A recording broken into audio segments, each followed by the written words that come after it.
Alright. Here we go with this again. Hooray! Wait, why do we have a shiny Tangela on us?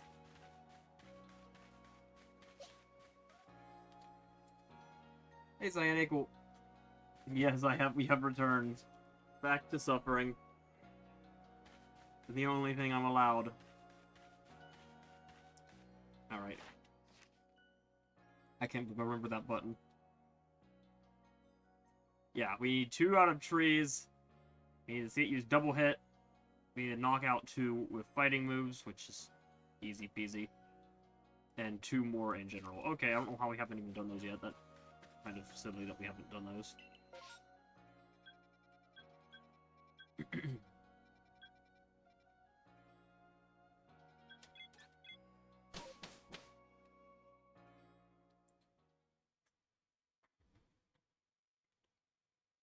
Alright. Well, as you saw, I did finish Galaxy today. Which means I now have to decide what I'm going for next. I'm at 30 points. I went in bad, and well, in bad jet. I did the beat on some random ass WiiWare game, and it took like 20 minutes, so I got to get that extra point. So now I'm at 30. 5 more, and I'll be at gold. Okay, I gotta remember. Yeah, it's this tree here, and that tree there. And neither are staying. But I need to do this because apparently I just haven't done it yet for some reason.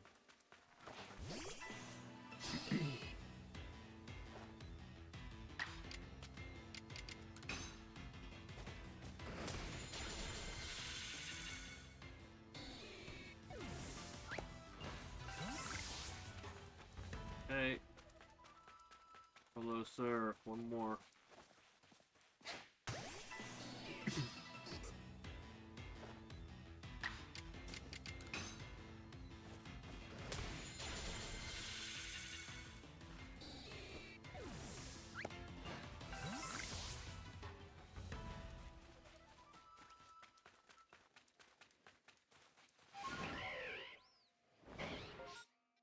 And reset.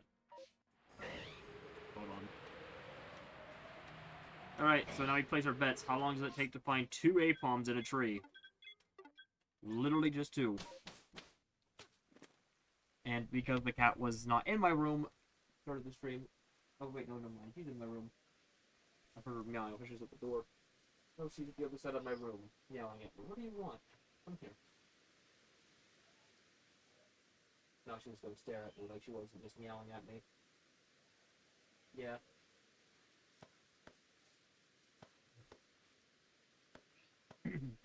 "45 minutes? I sure as hell hope not."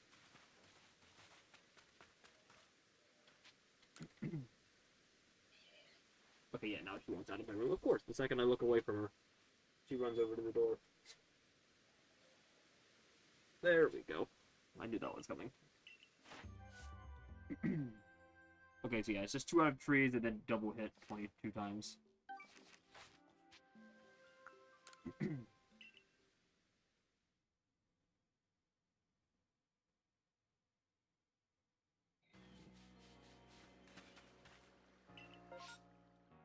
Of course.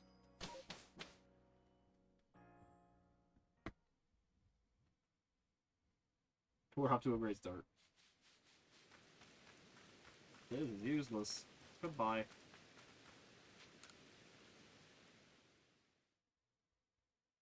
Okay,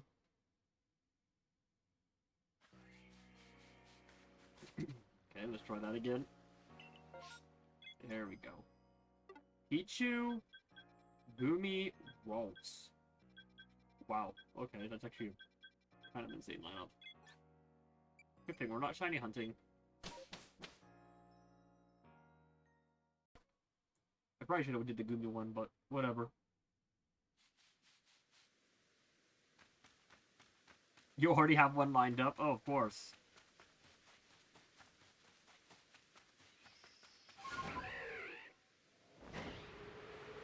What's next on our list, anyways? Was Apom the only one? Or did we have any other redeems?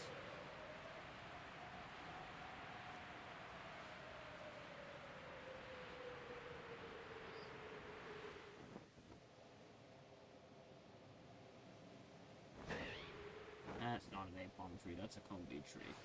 It's intense.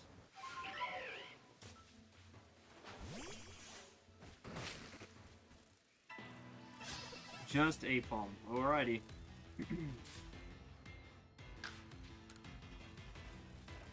Now, fair enough. They're focusing on games. Oh, I started to see Combis out of trees 2 more times, so I guess that was fun. Oh, god damn it, I just realized. Okay, well, now I gotta go away.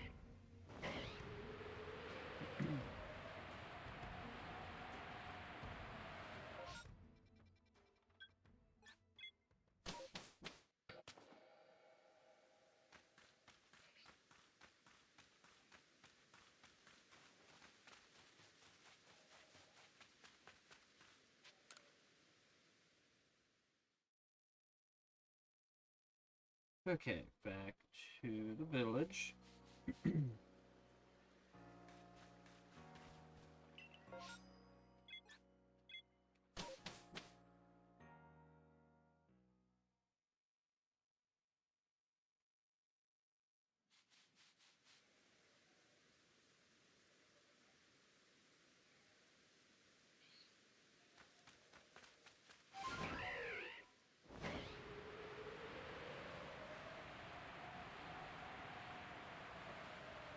Come on, game. Give me an Apom. You know, you want to.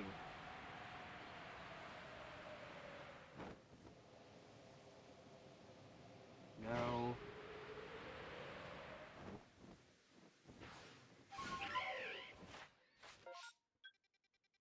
Okay. We shall keep at it. It's what, like a 5% chance for a tree to shake? I'm guessing. I don't remember if we ever actually worked that map out.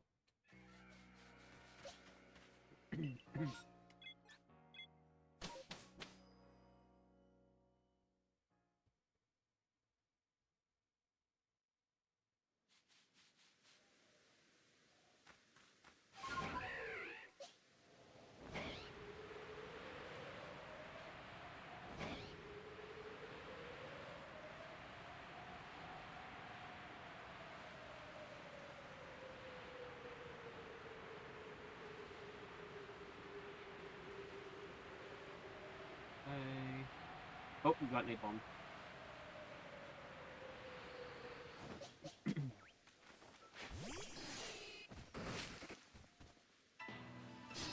One left.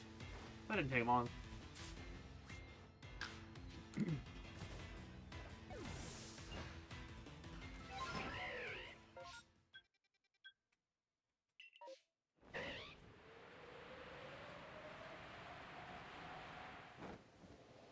Honestly, cool, I would be impressed if you can find something that takes as long as this Apom has.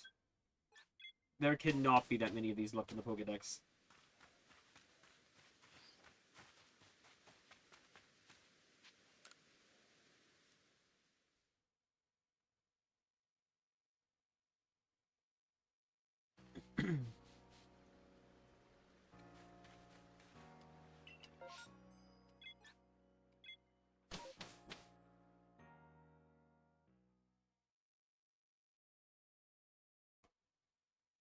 Fair enough.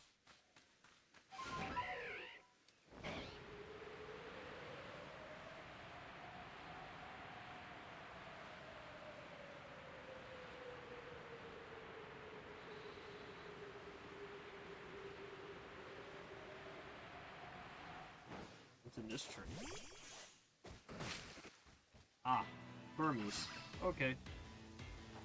We don't care about no Burmese. And it's not shiny, so...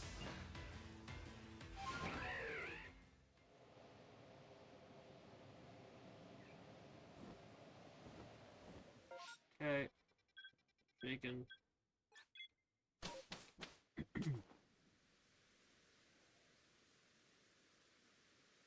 Oh! It sounds like a great time. just such a great time. What the frick Pokemon is that? Wait, what Pokemon is that? That's so many moves. What the frick? Hold on. Really? Oh, yeah, I see what you mean. It's Iron Tail and Thunder. Iron Tail's not 5 PP. Thunder is. It has 70 uses. But Iron Tail's not. Huh. Wait, defeat with brown moves. Oh, wait. I know where that's at. I was trying to remember where the heck a Raichu is at to even do that with. Yeah, no, there's one in the Mire Lens, I remember.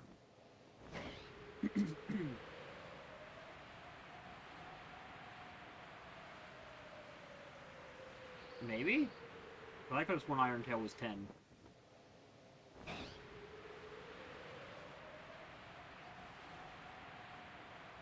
Well, whatever, we can worry about that after this. Actually, I'm kind of curious. No, there was still quite a few Pokemon before then. Yeah, if we were going next in line, next would have been Floatzel.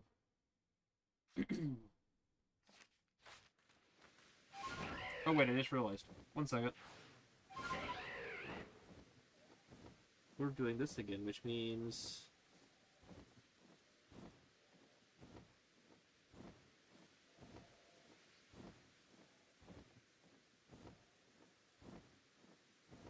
There we go. I forgot to bring this back up.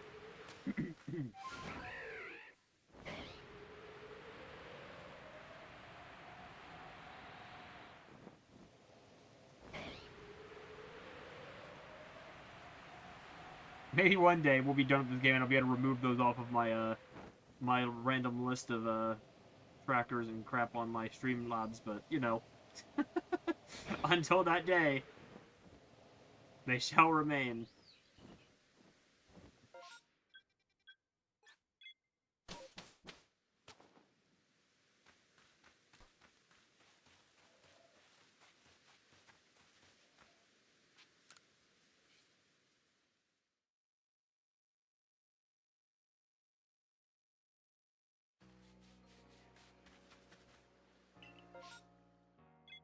Astrodon.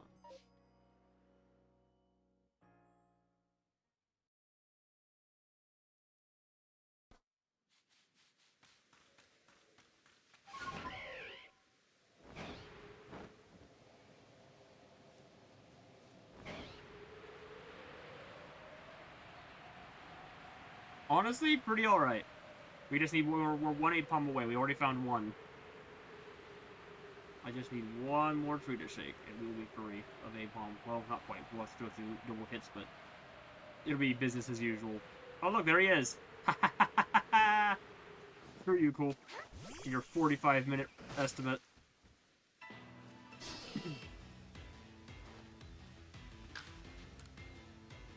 Alright, let's get the hell out of here. Freedom!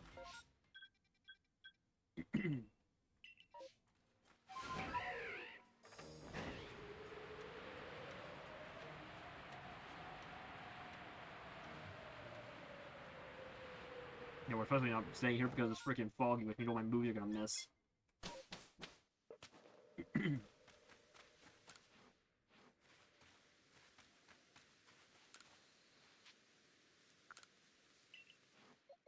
I'm not sure why there was just a random shiny tangle in my party, but we'll put him away. Where are you?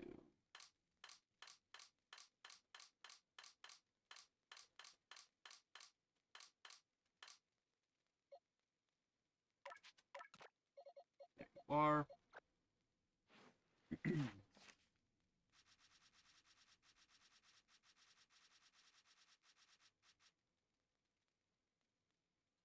It's, okay, yeah, it's literally just double hit. Nothing else. 22 double hits, and then we're free.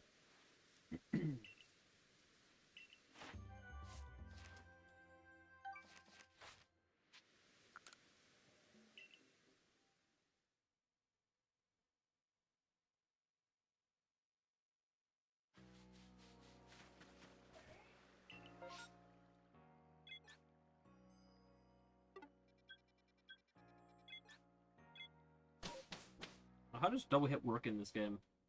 I never double hit's like weird. Does it just hit twice? Or is it like a charge up move or guess we'll find out.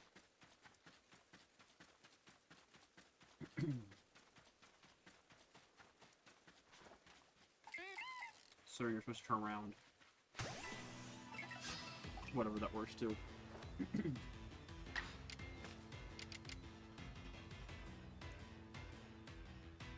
Oh, in this game it counts as a... It counts as a power boosting move? Okay, that's not how that works, but sure. You will take it. We need to remember that. Double hit is a stat move in this game. We can use it if we need to use it. For some reason, yeah, it's not an attack in this game. It's a stat booster. Which means we can use it for Agiles and Strongs if we need to on a Pokemon if it gets it. Although I really don't think there's any Pokemon in the game that get this. Well, this makes this super easy. You do it, son of a bitch. Turn around.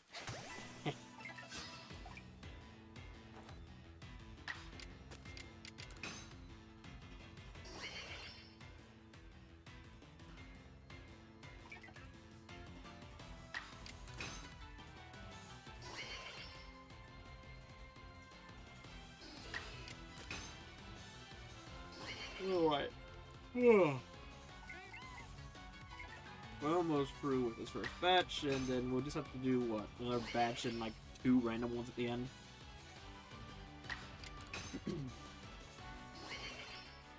So yeah, this is gonna be super fast.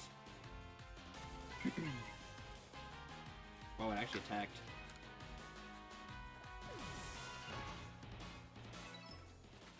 Yeah, just one more batch and then 2 at the end.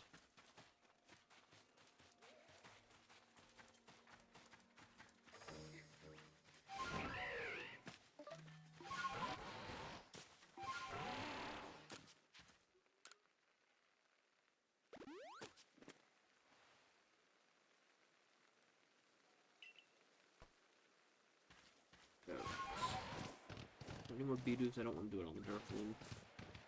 There's one. In fact, there's a couple.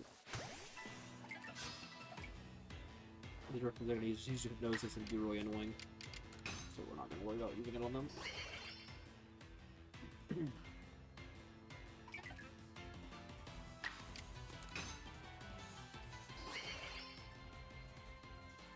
Oh.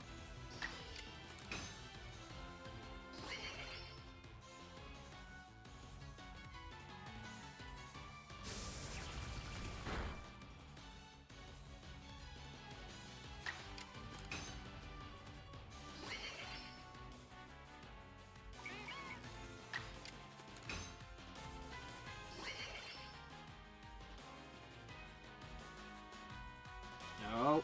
Okay, good, he's still here.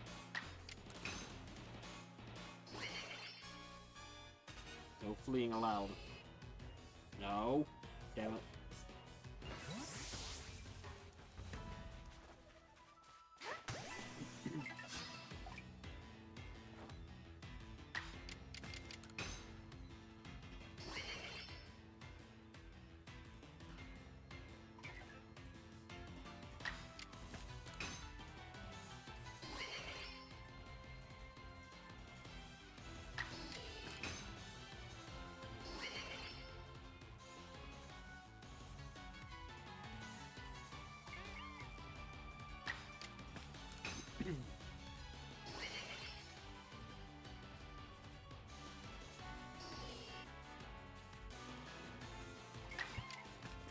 Okay.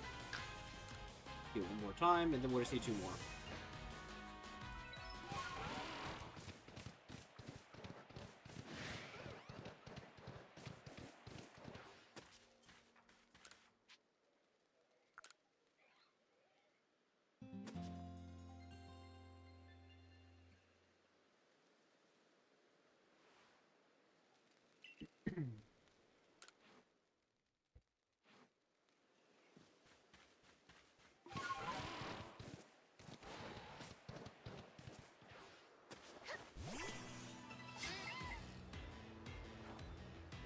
our last of our double hits here. That was not double hit. I'm sorry, dude, if you didn't deserve this. Rip.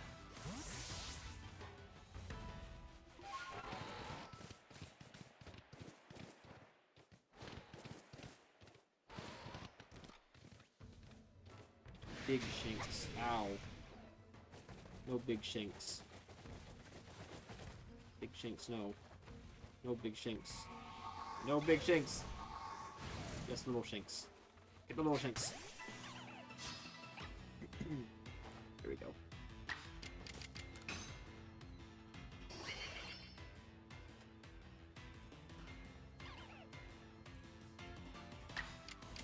And one more. Alright, we're done. Hooray, Pong!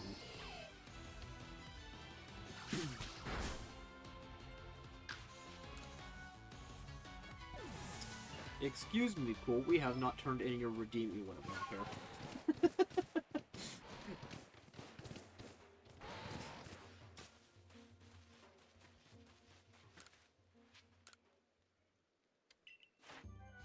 There it is.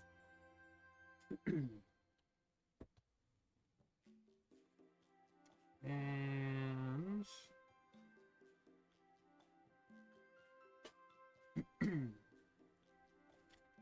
130. All right, there we go.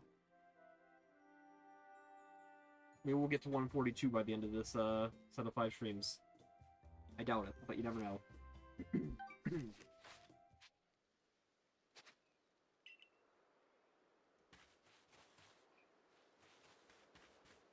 Next is Raichu, who I think we need to go to the Myrlands for.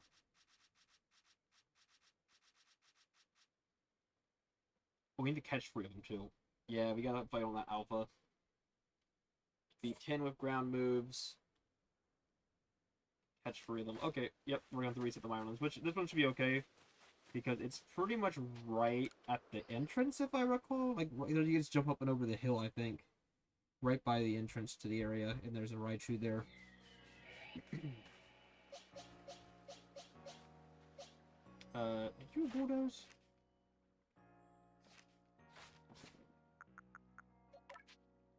I need to put ground moves. I have those on you. Yeah, you do. Okay.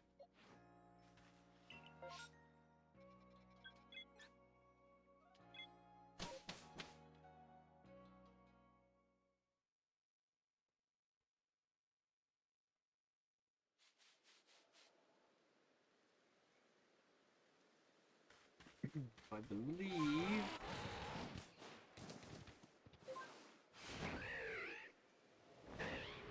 it's you right up here.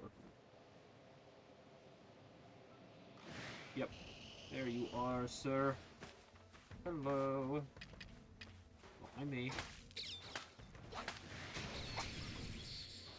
Sir. That's what I thought. Get the ball. Hooray. Alright, 2 more. It's easy as that. Well, I can't go over really. I can't jump over that.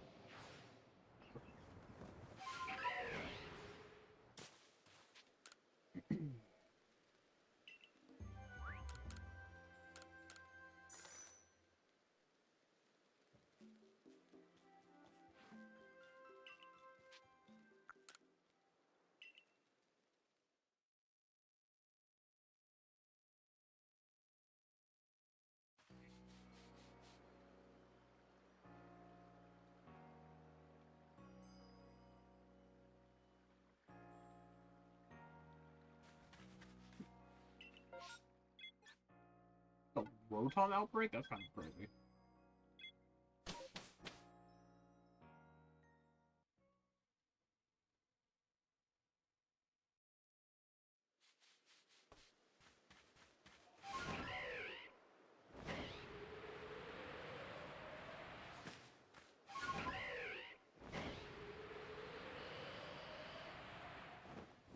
Okay.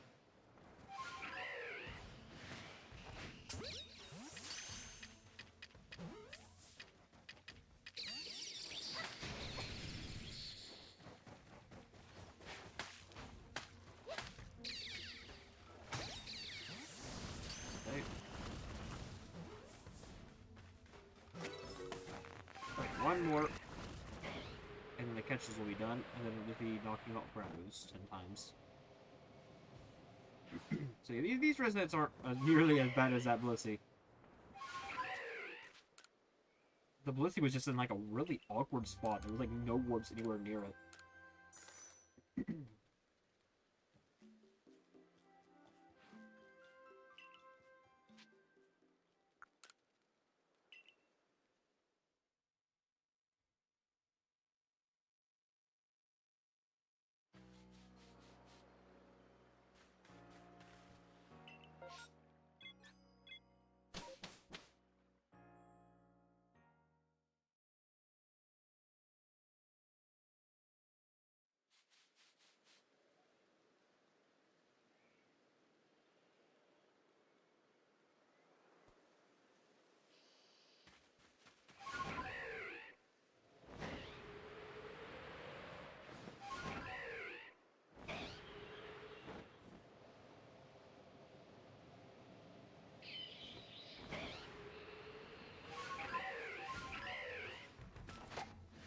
I tried.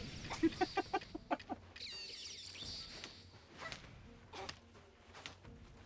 keep flinging. Just keep flinging. Just keep flinging. Holy shit, 10 of those and it wasn't even enough. Finally. That's why we use the bundles. Oh, are you kidding me? No, there's so many freaking parasites! Go away!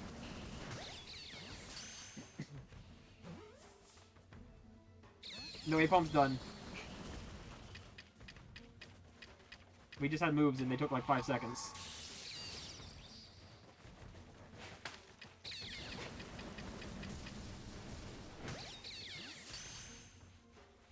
Who just didn't wait until I actually turned in the perfect to redeem his next one.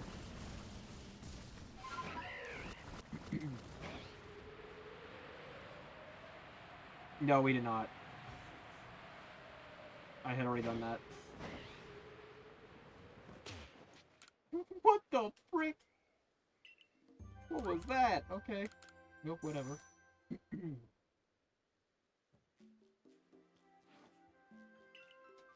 Oh. Alright, catches are done. Defeat 10. With ground moves.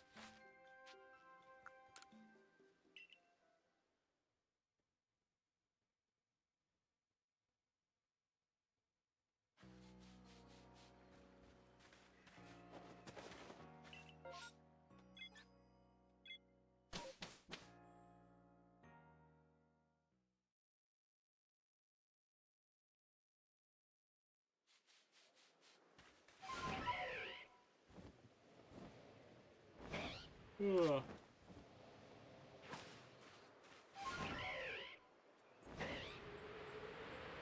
Alright, Mr. Raichu, what level are you?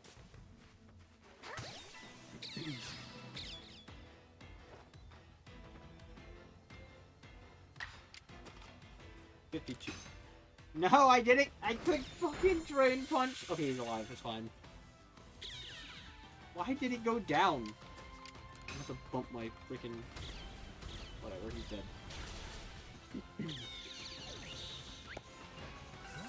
Oh good, he still died to the ground move.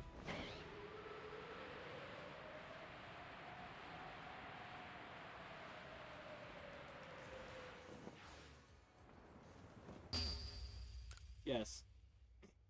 We died! It just didn't count. New tech discovered. What happens if I say gotta go? We're fine.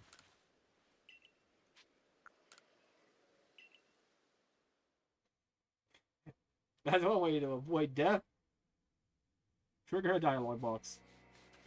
It negates all fatal injuries. Ah, shit. That's the better spawn a Raichu.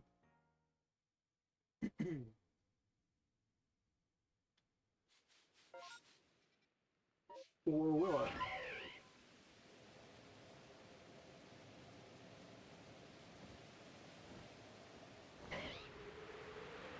No spawner in here, so I mean, Maybe, or is it just full on move? Oh, he's still here. Sweet. Okay, so this is great, actually.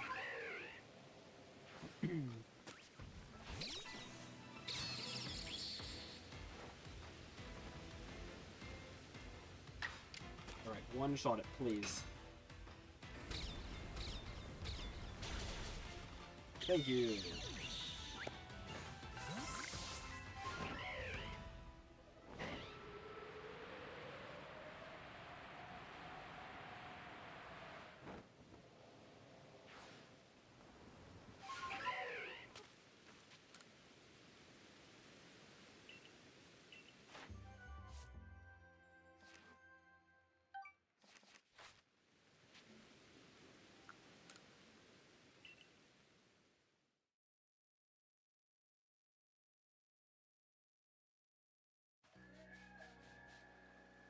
Oh, we took our April on us too.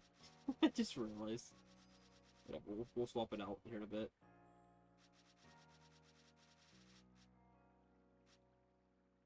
Oh yeah, we need to evolve 3 Pichus as well. And no Pikachus. Yeah, okay. We still got stuff to do in that line. Oh.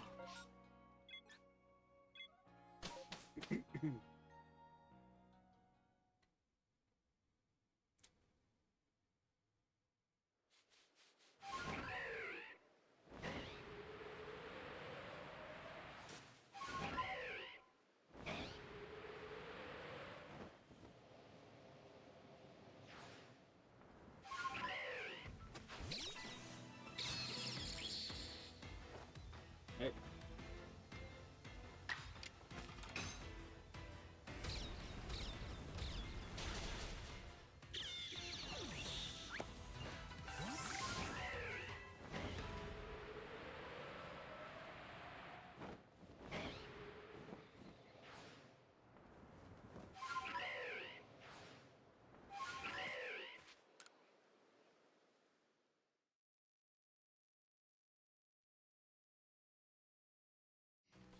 Little by little, we'll chip away at him. The real grind will start once we actually... We'll start with his 70 thunders, which is ridiculous. Can't believe that's a thing. Like, literally, for what purpose?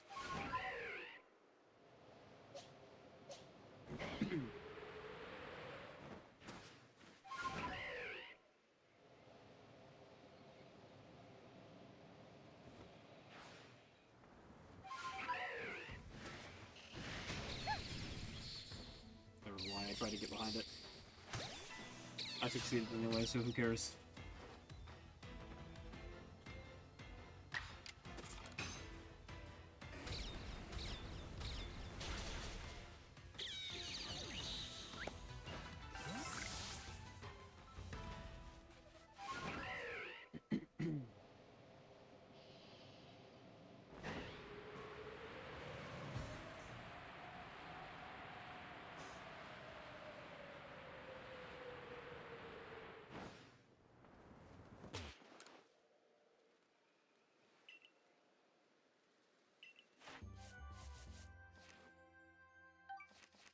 Okay, that was 4, I believe. 6 more.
Alright, halfway done with those.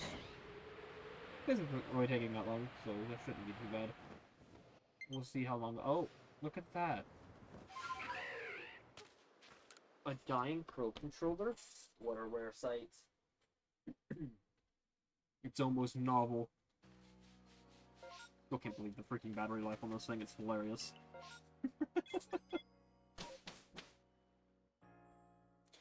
And now I'll plug it in. And by the time the stream's over, it'll already be at full battery again and be good for the next 50 freaking streams.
Four more.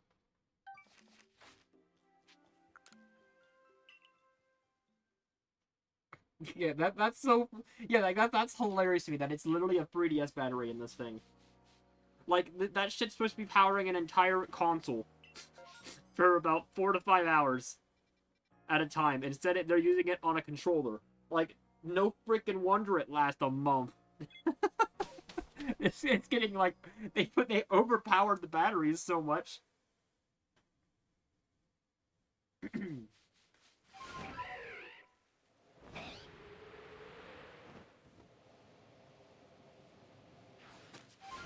Yeah, and I mean, why not? I mean, 3DS batteries are pretty cheap.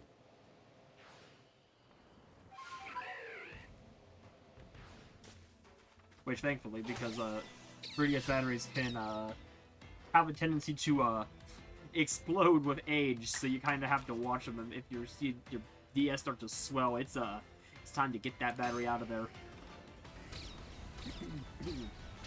I've never had it happen to me in mine, which is kind of shocking because I've played... Well, maybe that's part of it, is I've played across a bunch of different DSs. I have literally like 7 of them. And I like rotate, depending on what I'm using them for. So maybe that's part of why I haven't, they don't have as much consecutive time on each one, which I don't know, because most of them were pre-owned, so I don't know how much time they got used beforehand. But I'm sure one of these days I'm gonna have to deal with it.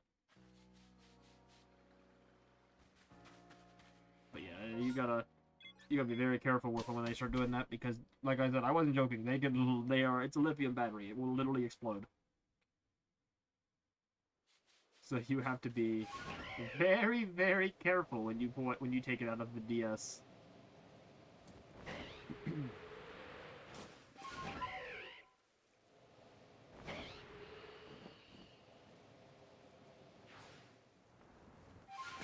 And I haven't heard of that happening with a Pro Controller, though, so... Probably because it doesn't take as much power. So it probably puts a lot less stress on the battery. I'm sure it'll happen to him eventually, but I'm sure it just takes way longer to happen.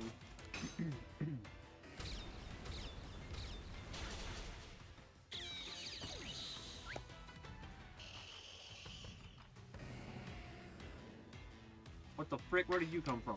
Go away.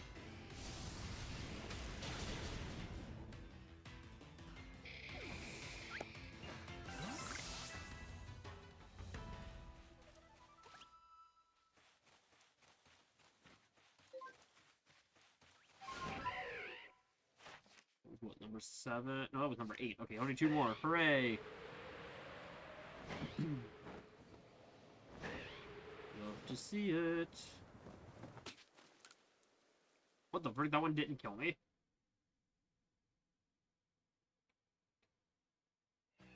How the heck did that phone do enough fall damage to kill me? Her legs are getting stronger.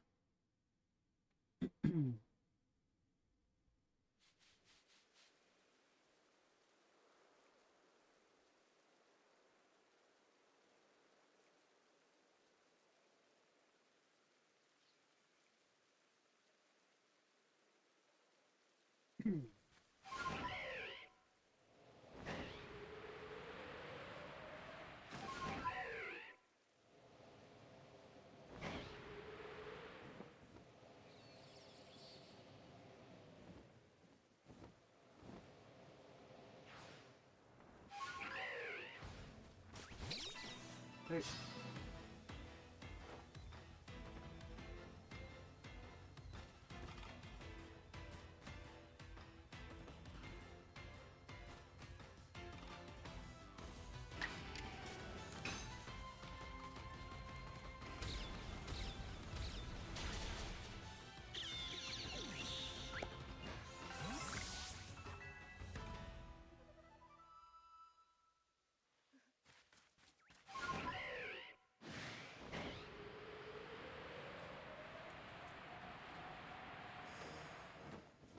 One more Raichu kill.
Okay, so there's that.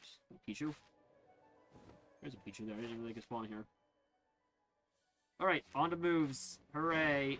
Who's ready for 70 thunders?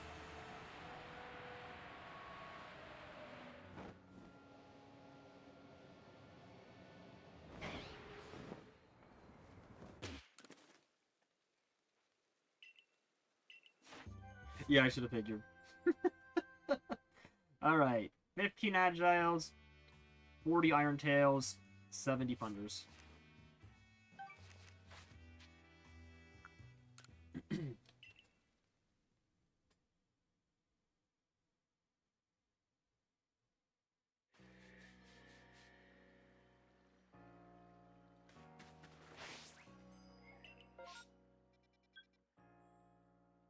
And that's great.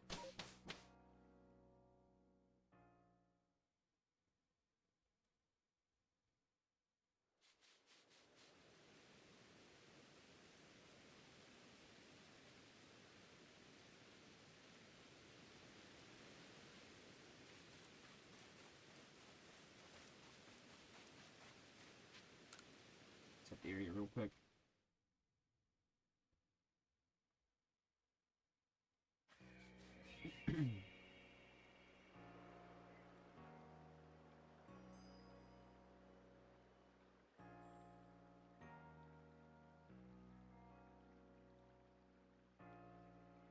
Okay, today I learned Yokai Watch Free is a $500 3DS game. What the fuck?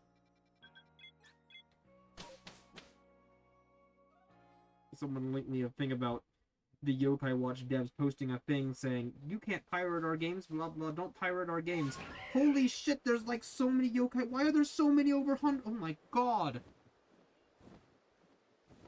So Yokai Watch Free is $500.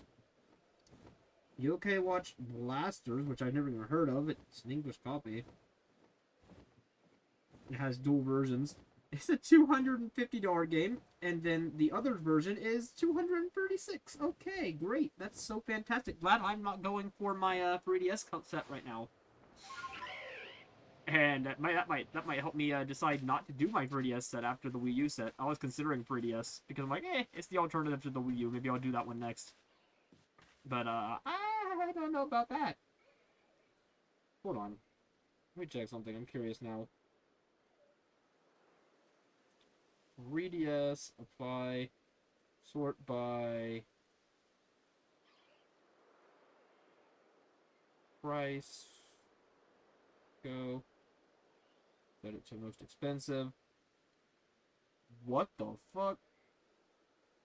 Wait, that game is still... It's even worse? You guys want to know what the most expensive 3DS game is? Of all time? It's not Yokai Watch. That's the second most expensive game. Would you like to know?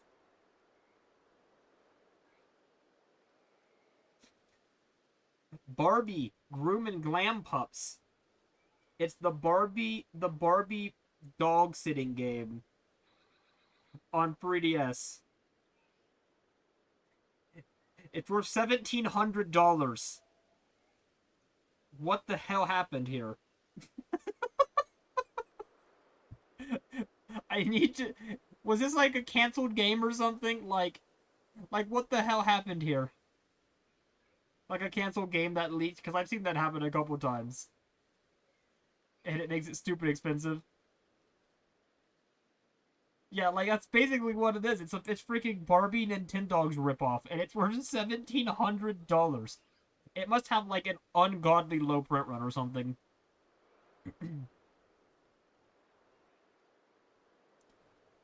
Well, there was the GameCube with Pokemon Box, if that counts.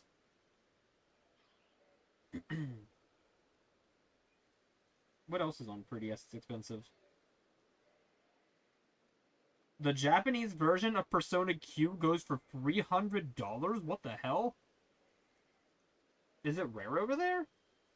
Or does it have like special content that makes it? Because that's our price. Why would we be paying that much for a Japanese copy? I don't understand it. Okay. Let me set it to US, because it's getting jumbled with a bunch of other stuff.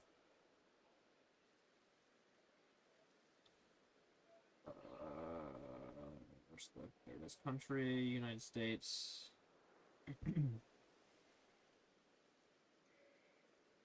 That game's worth nothing. Corey in the house. It became a joke because it was the de facto Five Below game. The hell is Alien Chaos 3D? It's worth freaking $180. What the hell? Is that like a limited run game or something? No? Okay. I think there are a couple of limited run 3DS games. There's a lot of collector's editions at the top. Tamagotchi Life at $110. That's been hovering around there for a while. Hatsune Miku Project Mirai DX $100. What the frick?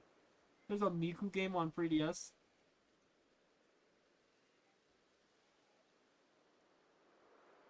So yeah, it's that freaking Barbie game. I'm going to look into that. I gotta figure out what the hell the deal was with that. That's hilarious.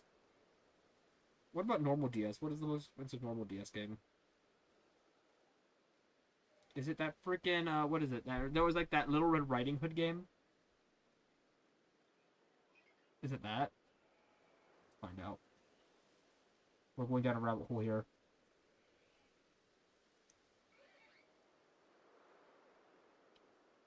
Yes. Well, once I get past the 8 million freaking Pokemon demo cartridges that are going for over $1,000. It is the Pokewalker bundles of Heart Gold Soul Silver. That tracks. Like, as far as standard retail releases go. As far as standard game, it is Solado Robo? Red the Hunter? Never heard of it. It's by Xseed? Isn't that the people who makes the freaking they make some anime games? I've seen them. That brand is familiar. They make something popular. They're not the Legend of Heroes devs, are they? 1 second.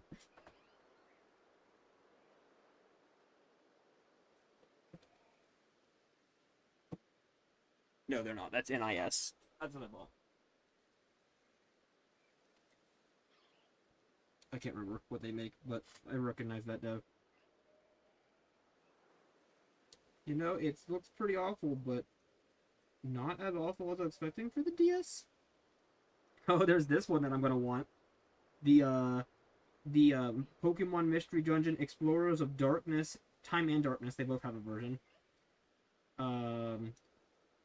Bonus Explorer's Guide bundle. It comes with a strategy guide bundled into and in like a big box, and it's worth $230. Hooray! Oh, there it is. Wizard of Oz. That's the DS game I was saying. No, Wizard of Oz Beyond the Yellow Brick Road. That's also by Xseed Games. What the frick? Yeah, this one's like wacky. It's a freaking Wizard of Oz RPG. It's like literally like a Final Fantasy RPG Maker style game on the DS, and it's freaking wild. So I'm not surprised that one's super expensive. Resident Evil Deadly Silence on the... I didn't know there was a Resident Evil game on the DS? Since when? Apparently there is one, and it's $200 freaking dollars. And then after that it gets into stuff I already own, which is the Pokemon games. There's actually a lot of games around like the $280 range, or the $180 range. There's so many. What the frick? Hey, I'm glad I'm not going for that set. Like, holy shit, there's so many! There's so many DS games going for like $150. Alright, that's another. I gotta put that away. We're getting too distracted. We have a Raichu to suffer through. There you are. No, not a rest.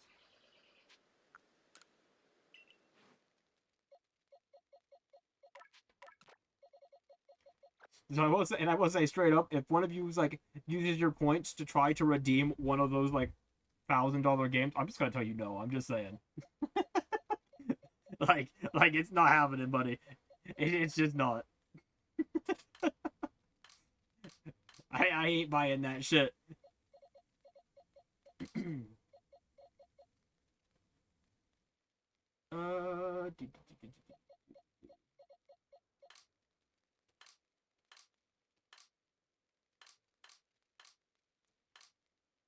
Oh, there you are.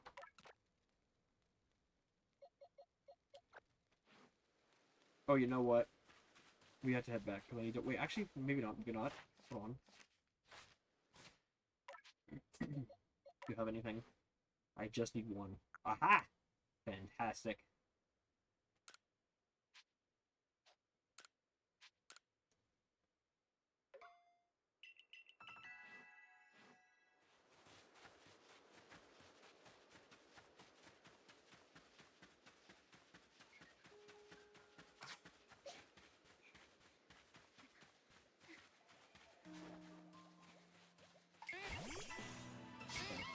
Let's do Make Sense and Store of Agiles. Oh, Iron Tail is only 5 in this one. What the heck? That's so weird. Okay, yeah, Thunder Wave is great. It has 20 PP, so we'll get 10 out of it.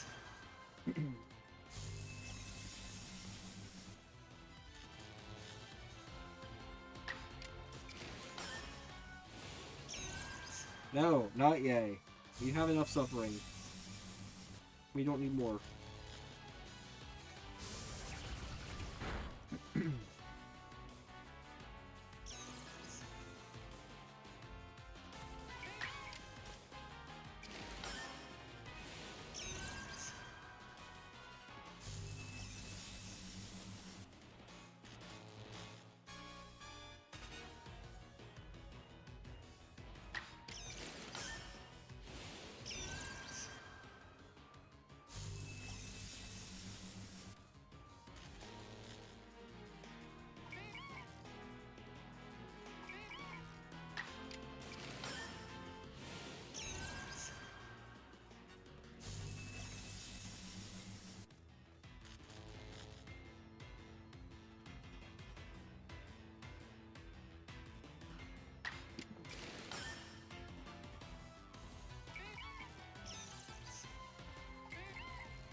Getting there.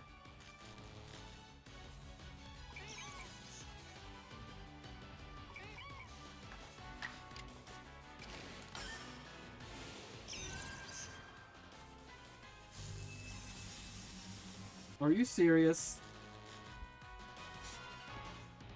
So, I checked what the most expensive PS4 game is. This feels like a joke.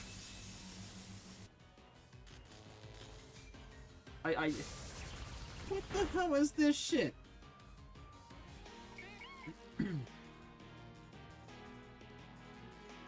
Would you guys like to know what the most expensive PS4 game is?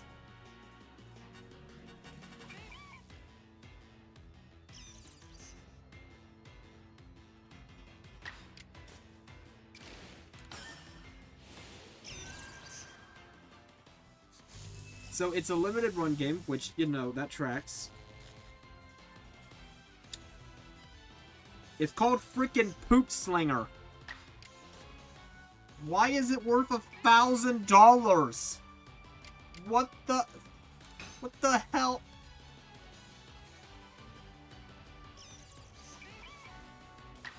And it's literally just a poop emoji on a PS4 box. Also off to a great start. Like, what the hell? Why is this shit worth $1,000? It's worth $3,000 sealed at one point. Like, what the hell? People have problems, man.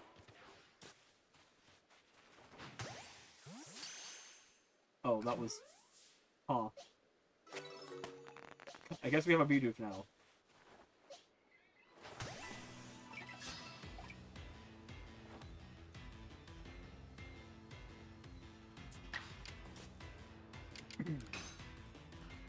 Are you serious? Oh, this is gonna be freaking awful, isn't it? Is it foggy? No, it's not foggy. We missed 3 of our 5 Iron Tails.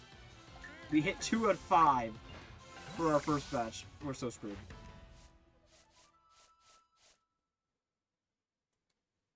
God, we're screwed.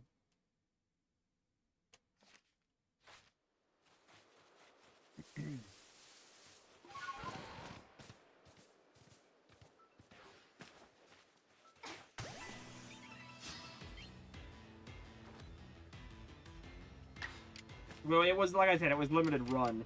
But typically, while limited run games are expensive, they're not that crazy, typically. Like, a lot of the rarer ones will be, like, a couple hundred.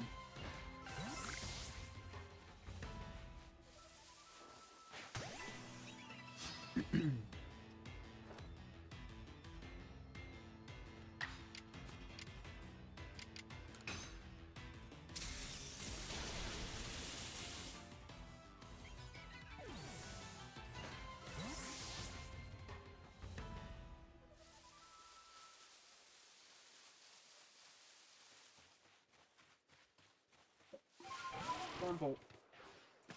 Hello, sir, you're our new friend. I mean, victim. I mean,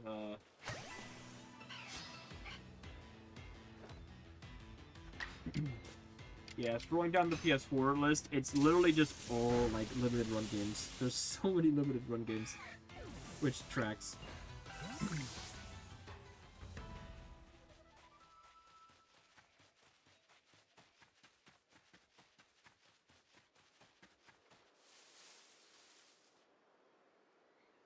Is that still expensive? Wait a second. I thought this game got reprinted.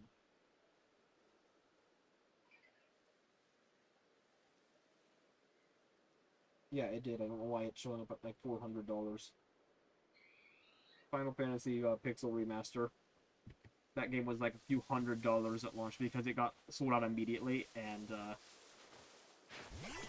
didn't look like they were restocking it. But then they restocked it, so... Now, I don't think it's very rare. There's a copy right here for $45. This is what I need to be buying, though. I need to grab that.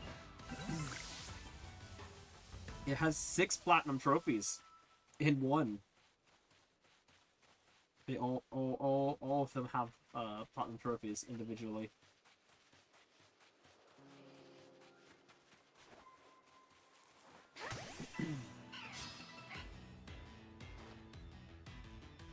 Yeah, I have that one.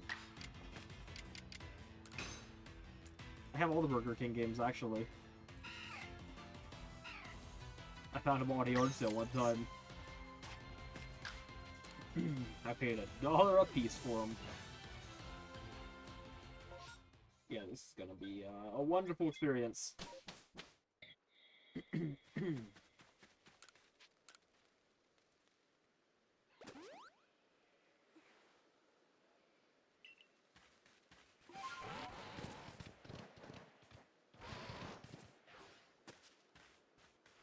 guys remember, speaking of games from fast food chains, you guys remember when Taco Bell was giving out PC discs of freaking Centipede and like Breakout as their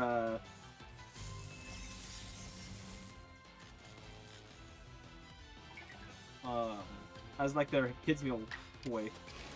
I remember going back when they had freaking Happy. Yeah, you guys remember when they had kids meals at Taco Bell? I bet neither Cyan or Cole do.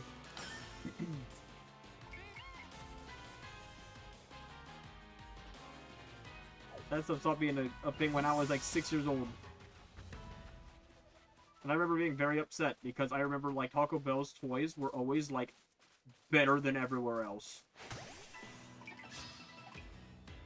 Taco Bell kids meals.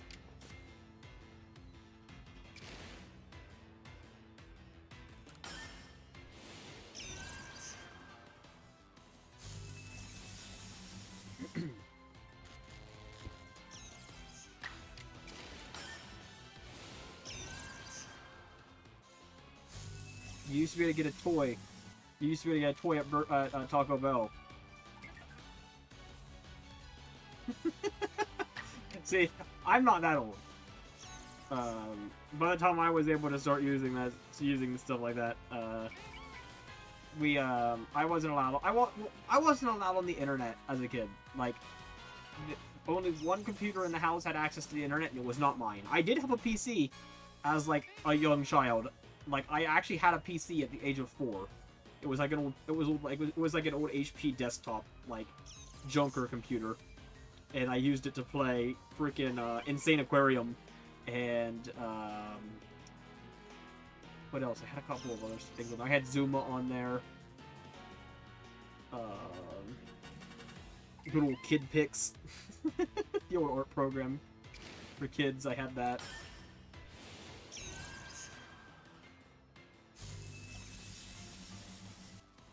But yeah, no. They always told me that my computer wasn't able to connect to the internet, but I knew they were lying to me. They just didn't want... I didn't understand it. So, I just believed them. But yeah, I wasn't allowed on the internet, so, my PC had zero access to the internet.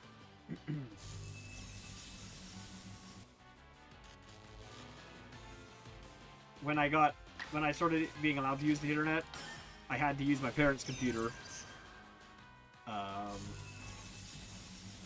That they had in the basement, and I would play freaking I would play Webkins on it. Oh yeah! Oh my god, that reminds me.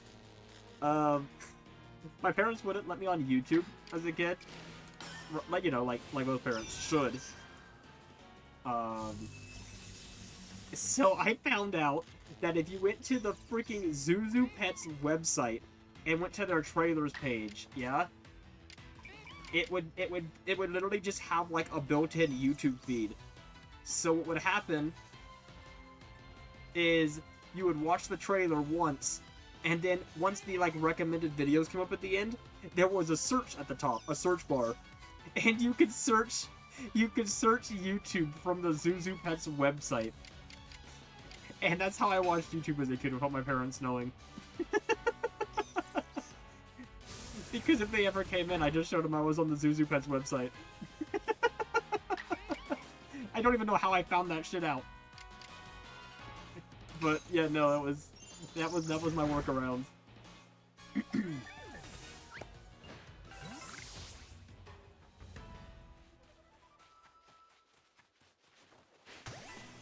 I wonder if...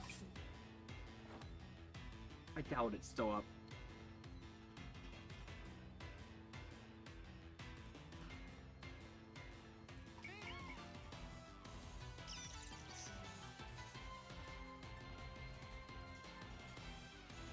No, it just redirects to the Pokemon website now. Yeah, that figures. I figured they wouldn't do that anymore. They used to have fun websites for each individual game, and the Pokemon Ranger website was up for like a decade. I think it only went down a few years ago. But it had like a mini game on it where you could search around the website for Pokemon and actually have to catch them with your mouse as your stylus and circle. It was kind of fun. I remember messing around with that website all the time. And then there was what else was there? Good old cool math games. I did visit Newgrounds as a kid, actually. I played frickin' Pokemon Tower Defense on that shit. You remember that frickin' fan game? Oh, that was a good fan game. That was actually a crazy fan game now that I think about it. Like, that was a very in-depth tower defense game. And there was 2 of them. There was a sequel, too. Yeah, that game was kind of insane, now that I think about it, because it had, like, actual, like, leveling up and, like, evolving and movesets and all kinds of stuff. It was kind of insane.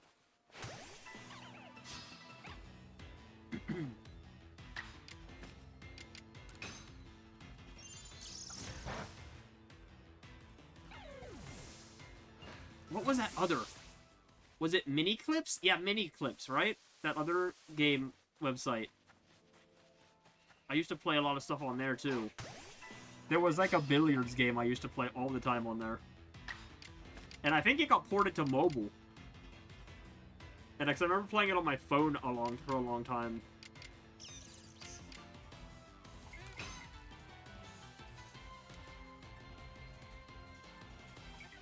And then, of course, all of the Papa's Pizzeria and all of those games.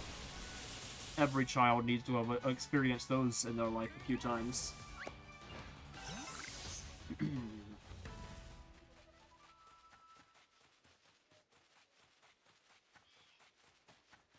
I have Minesweeper on my phone. Understandable. You remember the freaking 3D Space Pinball? That came on like every computer.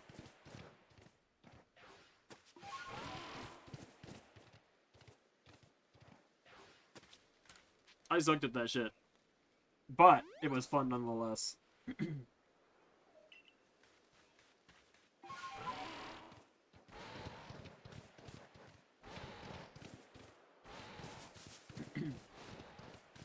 Kind of crazy now that I think about it, that those old Windows PCs just came with games like in like a built-in games folder on the computer.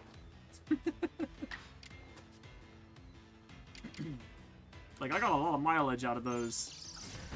I think there's like Solitaire in there and a couple others. It was like Minesweeper, Solitaire, that 3D Space Pinball. Which I can't believe the 3D Space Pinball was just like packed in there because that game was very in-depth. Oh yes, very much. They are most definitely. I have a buddy, I went to his house. We always joke that he still lives in the 90s because he's out in the frickin' boonies. And I go up to his bedroom, yeah, and I open his door, and dude has like posters from like 20 years ago up on his wall, and the only gaming system he has is a Sega Genesis. And I'm just like, dude, I literally feel like I've just stepped 20 years back into the past. And he's got a bulky-ass old Windows desktop on his desk. And he literally plays that stupid 3D pinball game on his computer every time I'm there. And it's so funny. He came to my house a few months ago. And he was, like, super excited about our refrigerator having a milk door because he'd never seen it before. And it was the most futuristic thing he'd seen in his life. It was genuinely hilarious. And, Lord forbid he gets shown the oven with all its fancy new settings. The air fry settings.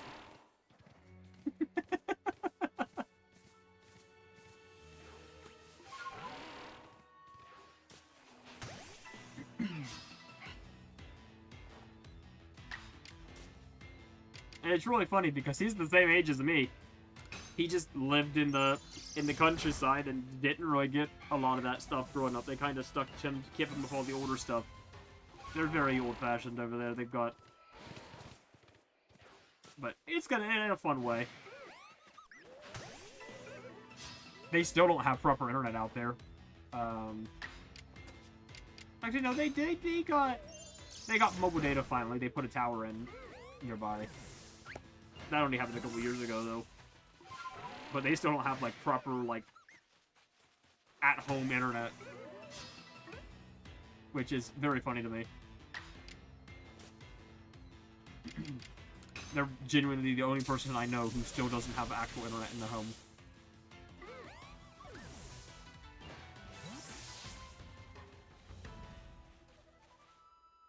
Right?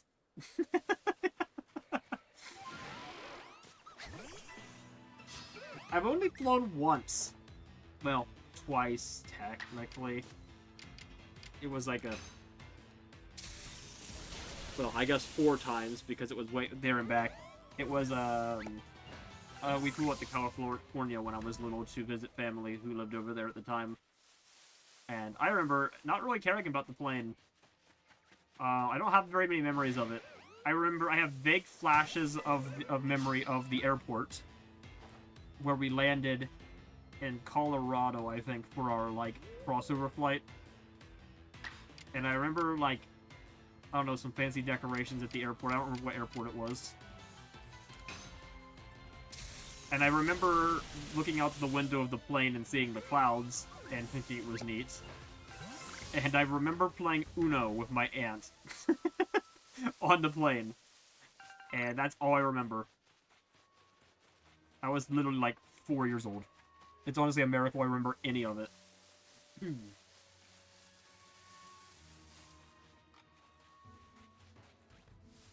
And then we went and visited the Grand Canyon on that trip too. We drove down to the Grand Canyon.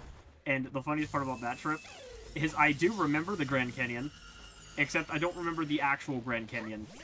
The only memory I have of being at the Grand Canyon is visiting the gift shop and looking at all the fancy rocks they had for sale. I was more entranced as a child by the rocks in the gift shop than by the literal Grand Canyon.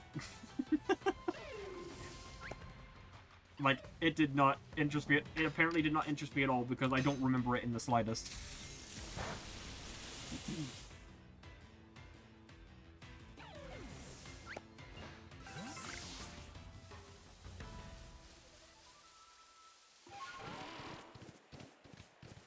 What are we looking like on these? 14 Iron Tails, 14 Thunders. Oh my god, we're gonna be here a while.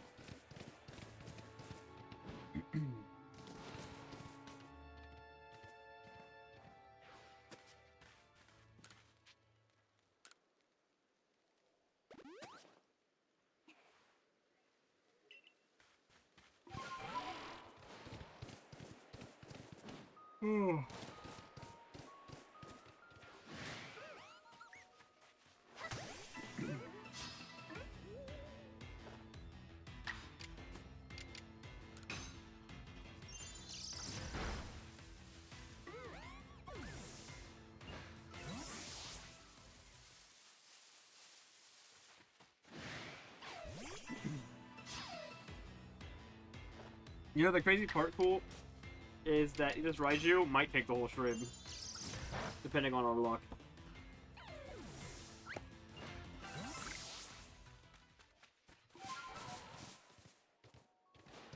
I don't know. I don't think so, but at the same time, like, clearly, our luck has not been great on these moves.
Oh. Hello there.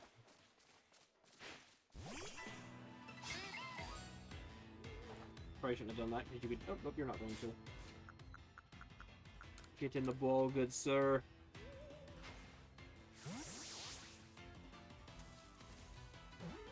Hooray, another Bidoof for the collection. There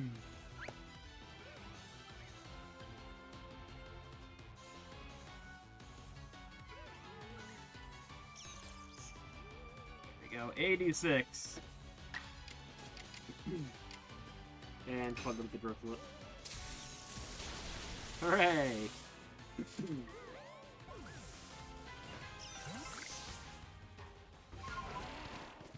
Why couldn't it have been the Eevee? That's literally right here.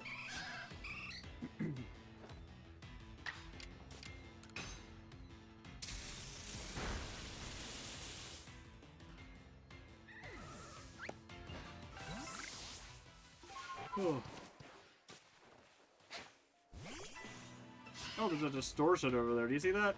When did that start popping up? I've been in a distortion in a long time.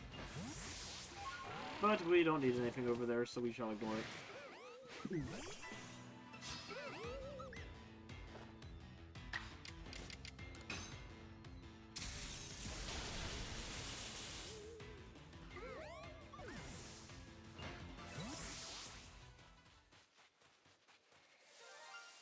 What the hell? That didn't take long. Hi! What the fuck?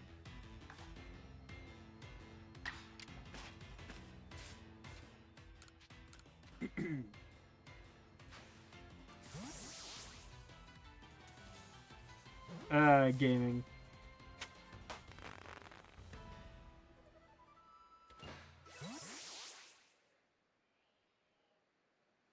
Yeah, we got like the two Pokemon between around the Eevee.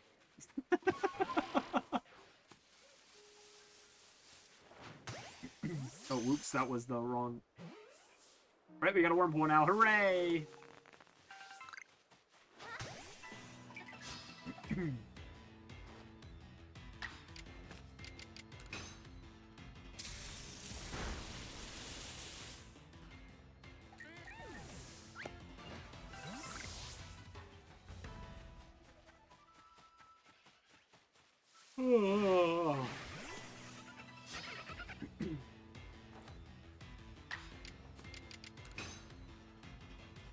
Well.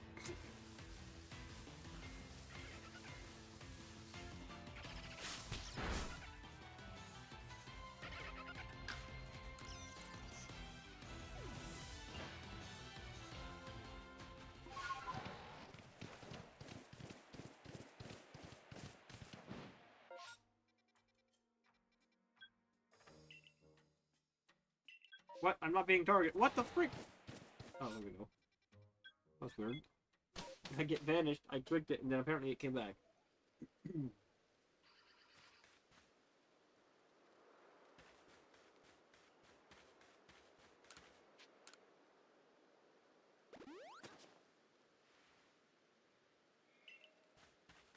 Well, we're just gonna keep chipping away.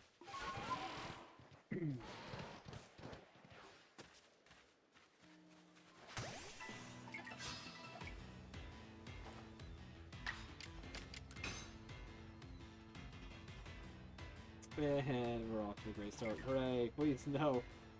Just land, please. Just not. There we go, thank you.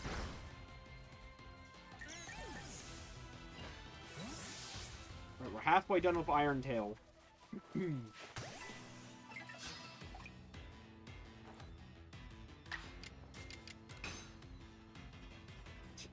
God.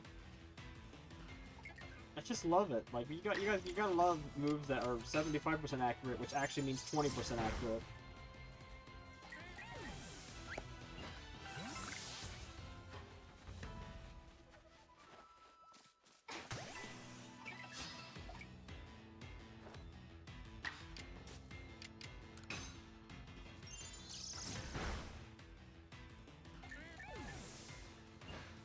Uh-huh, uh-huh.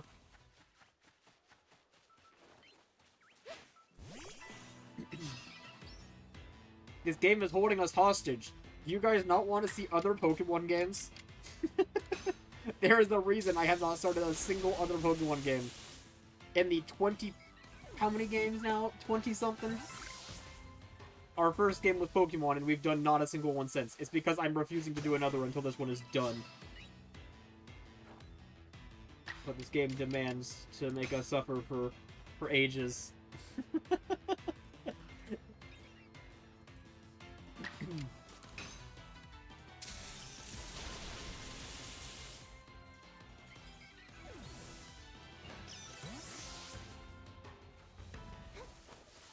Yes, yes, we did Mystery Dungeon. I'm talking mainline.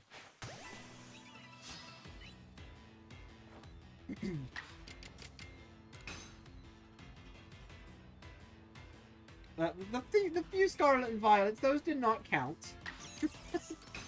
Those were more miscellaneous streams than anything. Those were time wasters while we were trying to rush to get a Meloetta.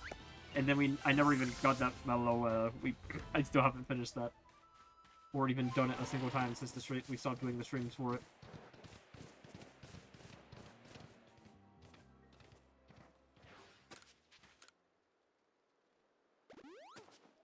Ugh. I need to, but they're not going away, so... They're a permanent thing, so I'm not worried about missing them. And Pokemon Home isn't shutting down anytime soon. That shit's gonna be up for, presumably, forever. Kind of the entire point of it.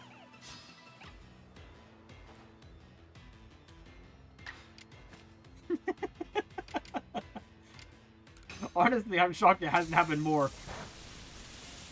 This game is known for keeping hostages.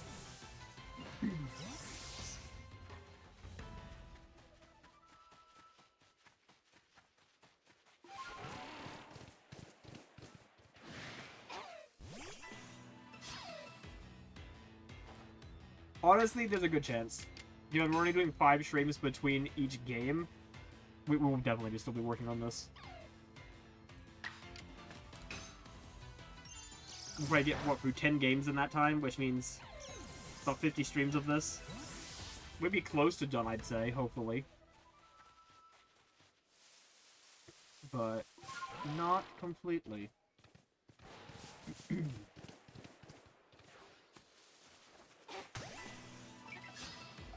Of course, when we start getting like close to the end, we may postpone other games and just prioritize finishing this.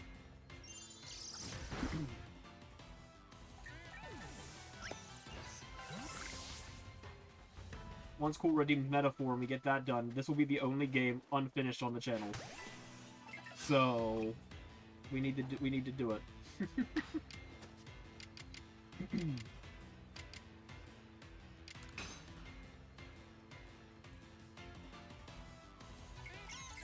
Really? I love that. Yeah, no. I do not. I completely disagree. I am completely the opposite. I hate the fact that they kept revealing games and then immediately... Like, I hate the yearly Pokemon games. They're stupid. That's the reason we've had garbage the last 10 years. I will happily wait 2 years after the... I will happily let them reveal a game a year and a half early. As long as it means that it's a better game. They can reveal that damn game the day it starts development for all I care, as long as it comes out 10 years looking good.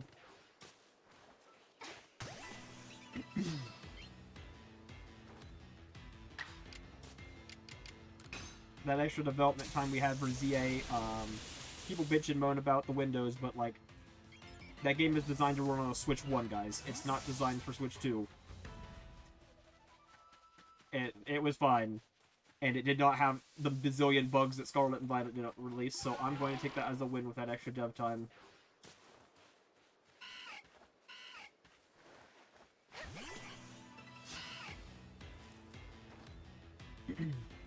I mean, I get it, but I am also fine with that too. Like, They had to reveal come on guys, they had to reveal Wind and Waves this year for their 30th anniversary showcase. There was no other. They couldn't just not reveal a game at their 30th anniversary showcase. Like, come on, man. So I get it. They used the 1 year for the reveal, and then the following year is the grand unveil of the actual game.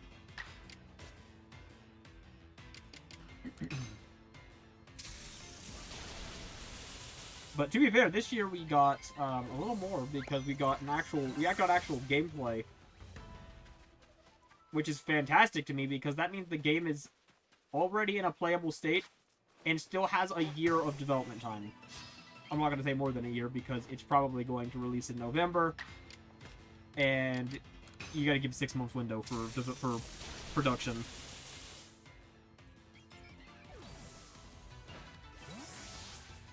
See, my thing is, I'm shocked they didn't come out this year, but I'm very, very happy that they didn't. But yeah, from what I've seen, they look better, significantly so. They look far more playable, and they look like they're already in a better state than Scarlet and Violet was at launch. Which, given the fact that they now have an extra year, because they've already had an extra year. And that's the thing people don't understand, is the cycle from yearly games to bi-yearly games means that with Pokemon's triple development team cycle, where Pokemon works, they have 3 development teams. They rotate between them, okay? So the Legends team did this game, then 3 years later, ZA came out. Because as soon as this game finished, they began production on ZA. That's how these work. The Wind and Waves team was the people who made Scarlet and Violet. They are the main Pokemon development team. And then you have like your remake / side game team. When you swap from 1 year to 2 years, you don't just add 1 extra year of development time. For ZA, yes, we added just 1 extra year. For this game, people are like, oh, you get an extra year. No, they got 2 extra years. Because they also got that extra year from ZA. That ZA got. They got that plus another extra year. And the game after this is going to have 6 years instead of 3 years. Because they're going to have the whole cycle. And then after that point, every game will have 6 years of development time instead of 3, once the cycle was complete the first time. They are literally doubling the development time of their games. Just by going every 2... Yeah, it's fantastic. That's a good length of development time for a game. Heck, that's not far off of how long Breath of the Wild took to develop. So, like, I will happily take that. Wind and Waves is going to come out with 5 years of development time. It's already at a point where it's had 4 years. Which is already more than typical. Which is why, again, it looks better than Scarlet and Violet did, and it's already in a more playable state than Scarlet and Violet was. Because they've worked on it for longer than they did that game. So now they've also got a further full year to polish it and touch up. And that can only be a good thing.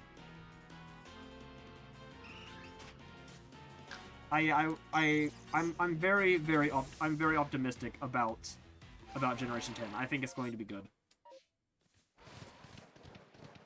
I'm willing to believe. There's our distortion. It popped in. Yeah, but especially because the trailer genuinely looked solid. Like, they gave some Pokemon new poses. Like, Pikachu has an actual battle sprite now instead of just standing there awkwardly. Which, thank freaking God, I hope they use them that extra year of development time to go back and polish a lot of the models. That would be a great use of their time. They could go back. They could give them new poses. I'm willing to be optimistic.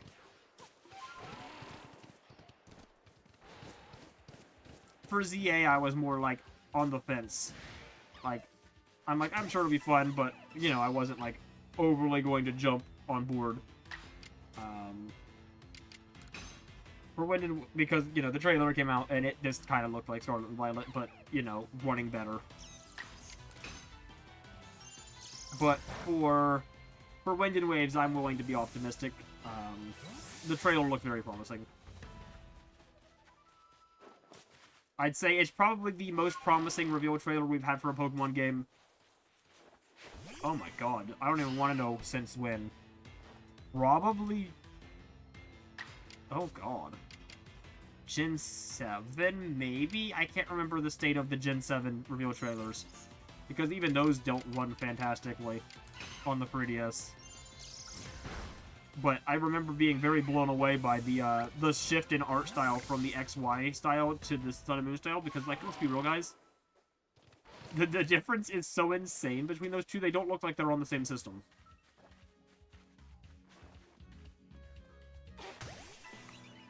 But, yeah, I can't remember if the trailer actually looked, like, super promising or not.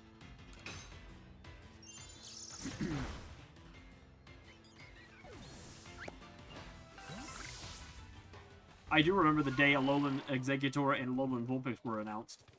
I remember seeing Alolan Vulpix. This was before I was, like, you know, the Vulpix guy. I think my favorite at the time was probably Shinx. And I remember specifically thinking to myself, oh, this is going to be a new fan favorite. Like, this is going to be the main Pokemon of this generation.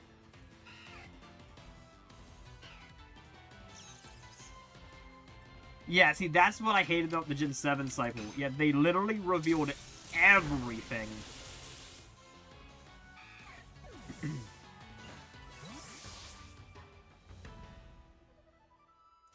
I mean, let's be real.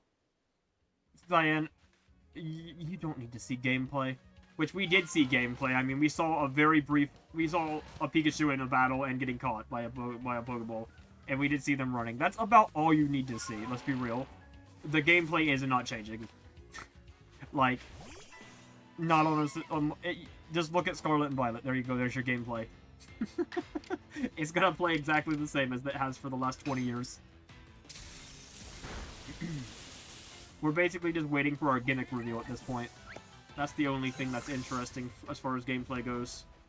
What's our fancy new gimmick this time?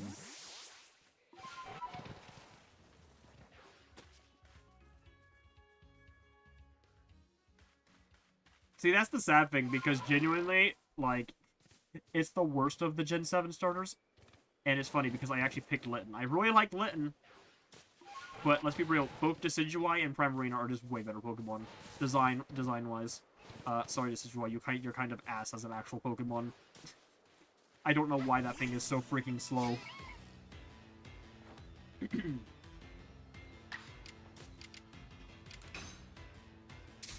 Oh yeah, Torracat's also fantastic. And meanwhile, Rowlet is great, and Decidueye is great. I don't really care for Dartrix. And then, the entire Popplio line is fantastic. I like all three of them. I mean, people like the middle line for that one, Brionne. But I don't mind it. It's kind of adorable. And it's a good middle ground between the two. It's kind of weird, because I do feel like a lot of the middle stage starters nowadays kind of have not been good. Yeah, we'll be back here tomorrow, cool. It's definitely open world. I mean, we're not going to see the Who Pokemon until next time. We don't know the gimmick until next time. The stories didn't even get revealed for Scarlet and Violet, so you're not going to figure that out ever. It's definitely going to be non-linear because it's open world. We could definitely infer plenty of things from that trailer. We know it's very clearly open world, and it's very clearly non-linear. The question is more how non-linear. Like, how does it work? Because is it non-linear in the way Scarlet and Violet was, where it was quote-unquote non-linear? You could do them in any order, but it was kind of pointless because if you did the harder bosses first, it made the earlier bosses useless. Or are we getting proper level scaling? That's what I want to know. Are we going to get proper level scaling in the boss fights? Will our gym leaders have unique teams depending on how many freaking badges you have? That is something that I cannot believe they let themselves slip over in Scarlet and Violet. That is what we have to have. Oh, they don't. They typically don't. Yeah, look at the last few gens. They typically don't reveal the legendary until the second trailer. That'll be in the next trailer. Well, you have to wait for the next trailer, Cyan. That's how every Pokemon game is. But I don't really think that's going to affect the playability of the game, if I'm being real. Like, it's not gonna affect my optimism one way or the other. Because that does nothing to change my opinions on the game. Seeing a trailer run like garbage, that ruined my expectations for Scarlet and Violet. Do you guys remember how bad that original trailer was for Scarlet and Violet? Like, do you guys even remember that? Do you remember it was literally lagging in the trailer, and the pop-in in the trailer, and the windmill in the background that was, like, jittering and, like, glitching out? Like, that shit was bad, guys. It literally was a horrible first impression, and it killed the game from the start. I can be optimistic because this trailer showed none of those problems. And, let's be real, aside from how freaking horrible it ran, and its general, you know, its layout structure of the open world being pointless,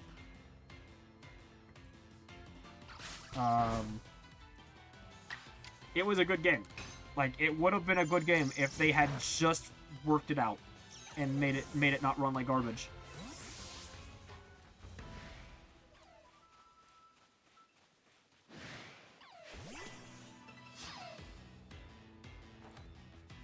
So, to me, I don't need to see anything else for Wind and Waves from a gameplay perspective, really. Because I trust that, overall, the game is gonna be good. It's the bones I'm worried about, and and that's what that trailer showed, was the bones.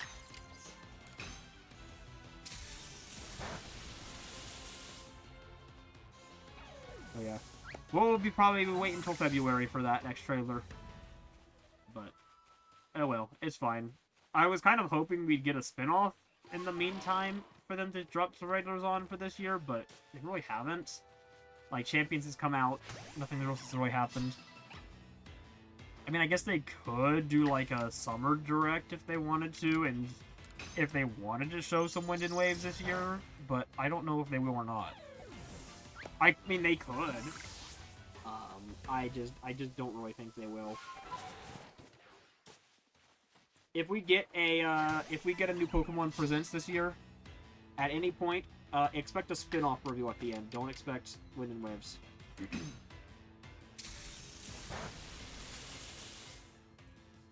It's kind of sad though. They've kind of pushed away from spin-offs as of late. They keep like pushing all their developers towards freaking mobile games and puzzle games, and it's really annoying. Like, they literally have the Pokemon Coliseum and XD devs making freaking Cafe Remix. You guys realize that? That's the dev team of Coliseum and Gale of Darkness. They've been relegated to mobile gacha slop.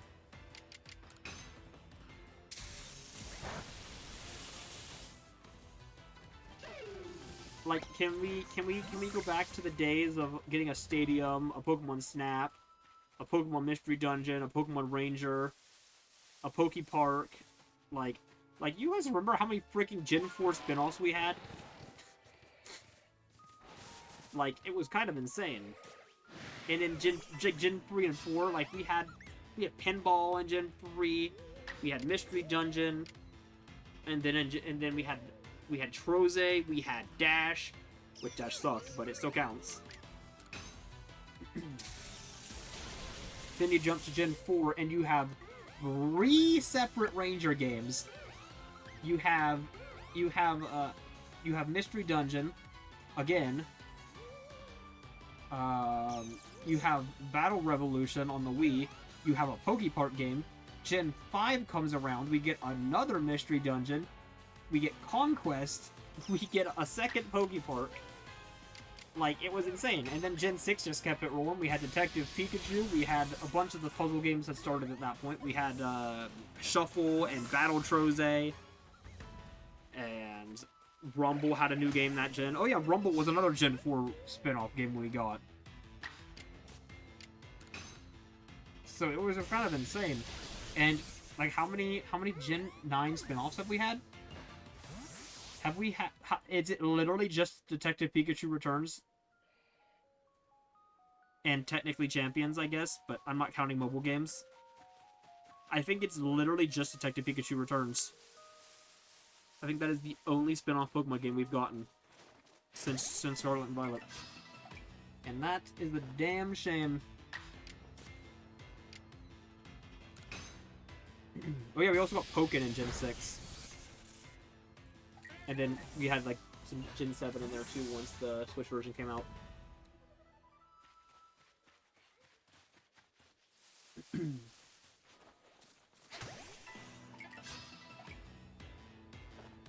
But yeah, no, it was just, I don't know, man. I want to go back to them days.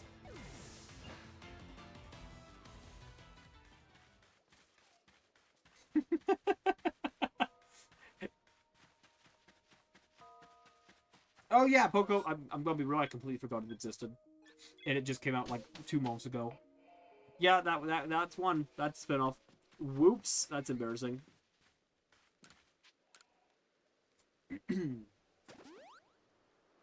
So Detective Pikachu and Pokopia are our two spin-off games. At least we got one good spin-off for Gen 9 then.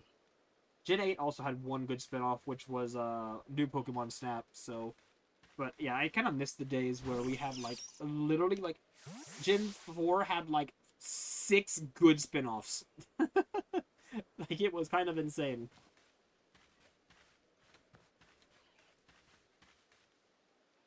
In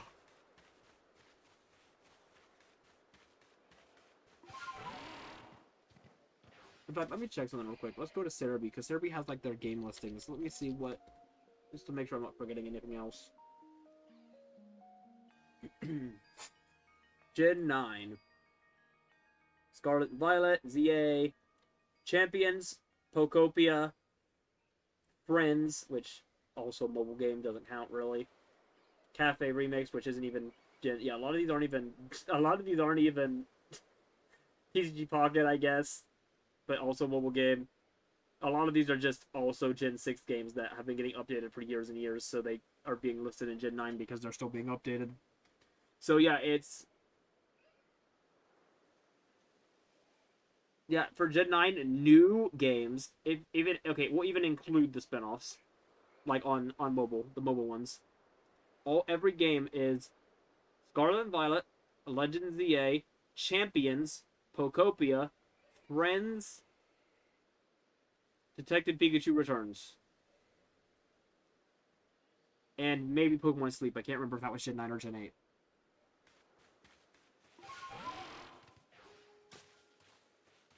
But that's the entire lineup for spin-offs this game. Now, if I scroll down to Gen 4...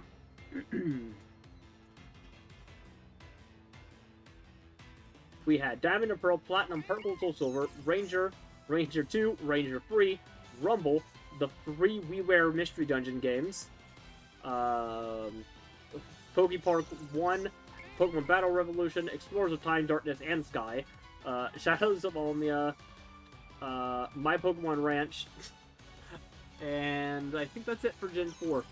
But yeah, like, just so much.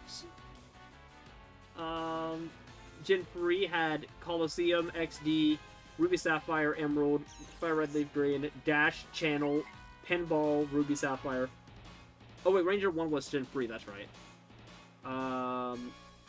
Mystery Dungeon, Red Rescue Team, Blue Rescue Team. Oh yeah, and Pokepark Fishing Rally. That was a Gen 3 game. That's exclusive to Japan. If you guys have ever heard of that one. Yeah, we had a DS Pokepark game, but it's just a fishing game. I haven't even seen gameplay of that game. I need to, like, look into that. And maybe buy a copy if it's not overly expensive. What's it called? Pokepark Fishing Rally. Oh, what the hell? There's our random announcement. Oh my god! Oh, right, that's a huge announcement. Our announcement for the week. Remember, I said there was no Nintendo Music update this week, but they were going to reveal something. It was a Virtual Boy update, and it's freaking Jack Bros. You know, the freaking Shin Megami Tensei Virtual Boy spinoff that's worth like $1 million. Yeah, that's on here now. Kind of insane. mean, you still need the freaking headset, but it's still cheaper than, you know, buying an actual Virtual Boy and a copy of that game.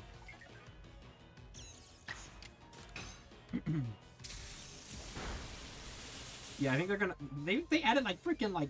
How many freaking games did they add? They put 5 more games on there. There's only, like, 20 games on the entire system, so we've already got, like, half the library on there now.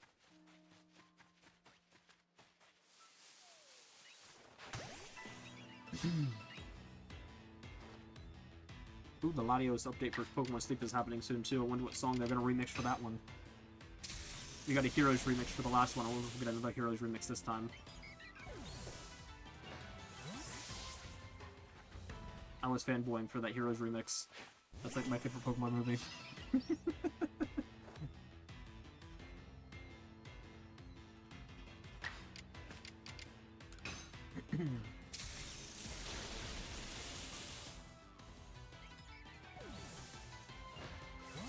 I wonder, what soundtrack did they put on? Did they put a soundtrack on Nintendo Music? Because that's what I'm kind of suspecting. Did one pop in here? Did we get a Virtual Boy soundtrack? Nope. Okay, still nothing on Nintendo Music. That's interesting. I would have thought we were going to get a drop on Nintendo Music with that announcement, but I guess not. Oh, as it pops in here at 10 o'clock, which it could. In like 15 minutes.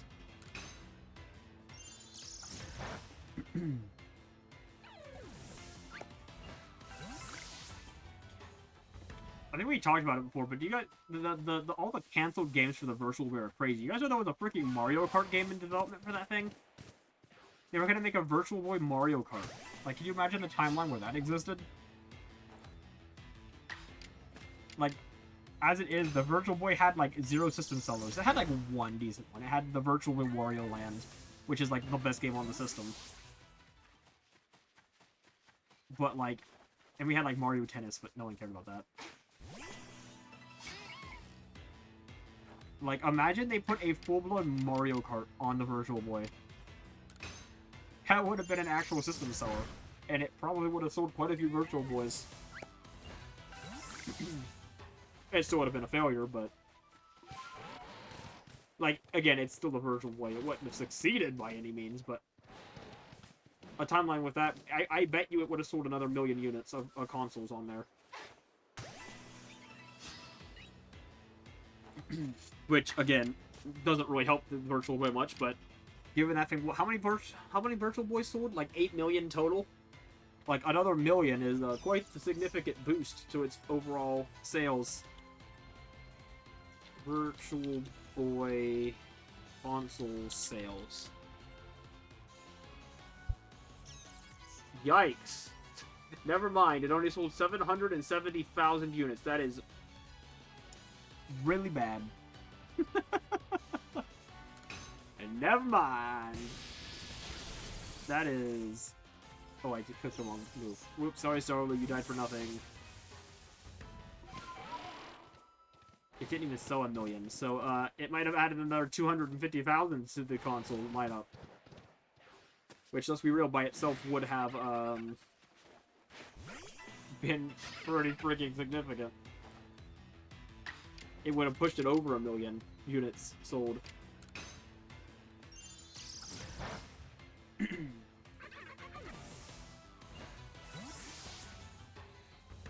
I still don't really understand what the plan with the Virtual Boy was. Like, the N64 was coming out already. It was between the Super Nintendo and the N64. What was the point? Like, you already had the N64 around the corner. There was no way in hell you were going to be able to support both systems. You would be cannibalizing your own sales for a system that just wasn't as interesting as the N64. Like, yes, you're trying to be fancy with the VR tech, but, like, it was the 90s, guys. It was the 90s. You weren't that guy. Like, it wasn't that time yet. It's honestly really funny because even now virtual reality games have kind of flopped. They had like their little fad section for a bit where PlayStation had a couple, and then PlayStation made the VR2 and freaking abandoned it. And doesn't make freaking games for it anymore, which is ridiculous.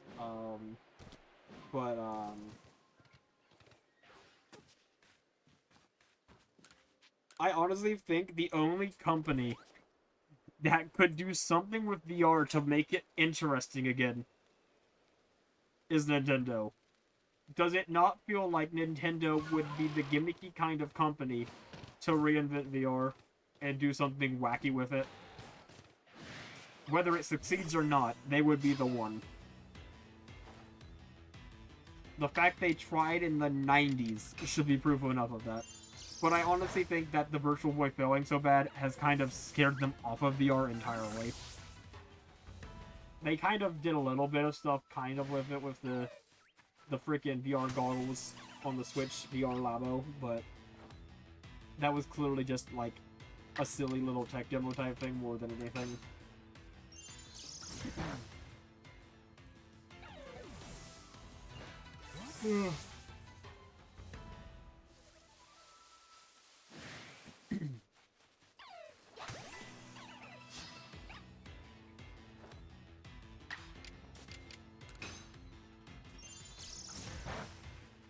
We're gonna keep chipping away. How many Iron Tails does that make it?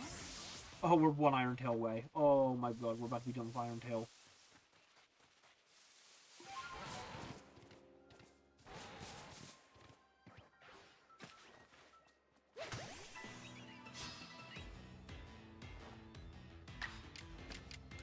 Just gotta land one of the next two. Alright, Iron Tail's done.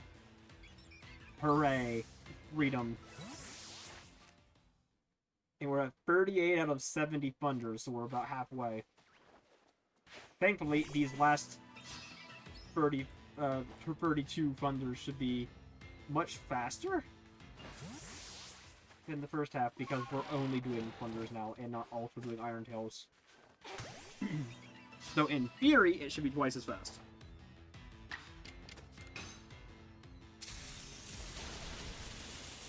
We shall see. As that said, I actually do think we're going to get through Raichu tonight. I don't think we're going to have a lot of time after Raichu, but I think we're going to get through Raichu.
No, don't, no.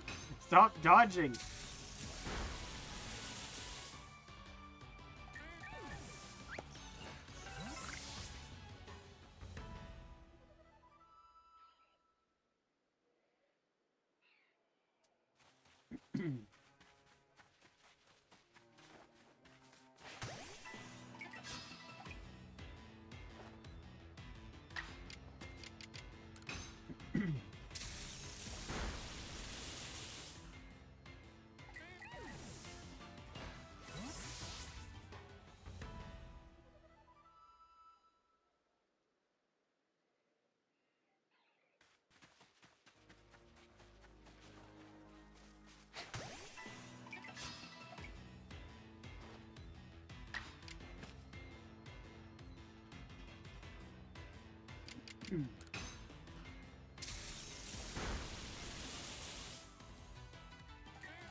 And I think we're already out of these again.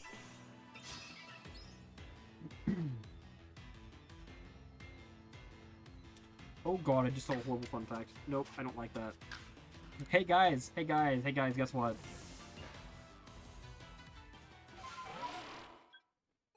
Omega Ruby and Alpha Sapphire this year are as old as Ruby and Sapphire were when Omega Ruby and Alpha Sapphire came out.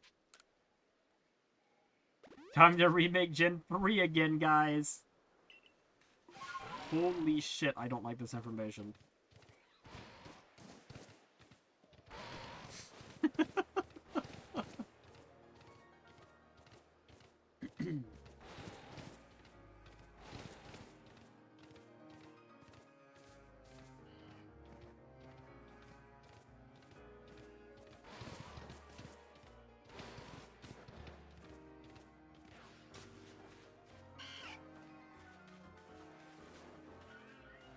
Wormple, I need you to not, please. Thank you.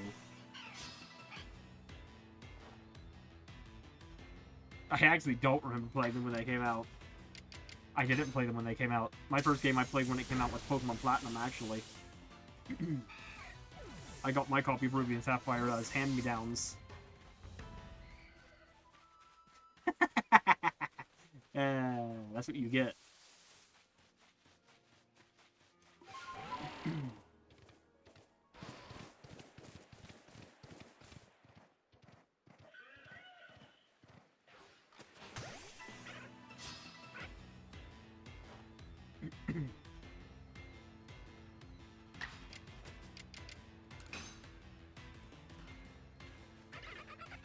Real cool, we're done with Iron Tail.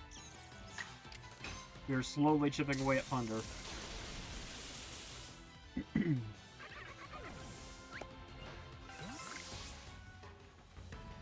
47 out of 70. Ow.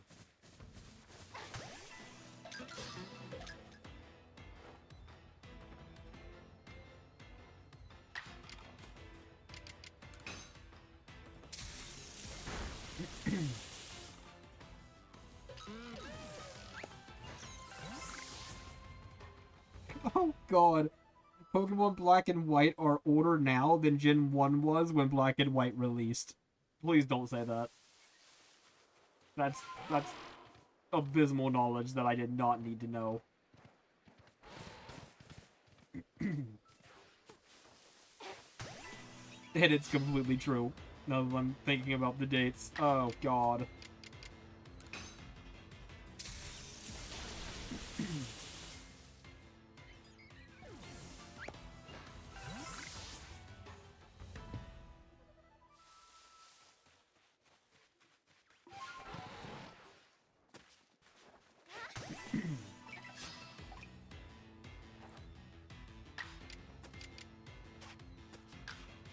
See, cool, this is what you get for making me do Raichu right after Apom.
Japanese players were getting excited for the upcoming games Diamond and Pearl. Everyone else had to wait until the following year. Yeah, I actually remember the lead up to Platinum. That was what. So remember I said about watching YouTube on the ZuzuPets website. I specifically remember watching Maryland play the Japanese version of Pokemon Platinum and being like really confused about why his like the UI was black instead of white, like the health bars and stuff. And I specifically remember, like, thinking it was something weird that, like, I had to unlock in Diamond and Pearl. I didn't realize it was a completely new game. And then eventually, I saw an ad for Pokemon Platinum coming out in the States. And I'm like, wait, that's that game! And I pre-ordered it. It was my very first pre-order ever. And then GameStop robbed me and never gave me my freaking Giratina figure it was supposed to come with, and I was very pissed off about it. No, I wasn't, because I didn't even know it was supposed to come with one. But when I did find out that it was, I was very mad. But guess what? I'm the one who's laughing now because I have that stupid Giratina. I found it at a flea market of all freaking places, in a bin of toys. I found the Giratina pre-order Pokemon Platinum figure in a bin of toys at the flea market, and I paid a freaking $1 for it. It's not even worth that much money, but it's the principle of the matter. I got the last laugh in the end.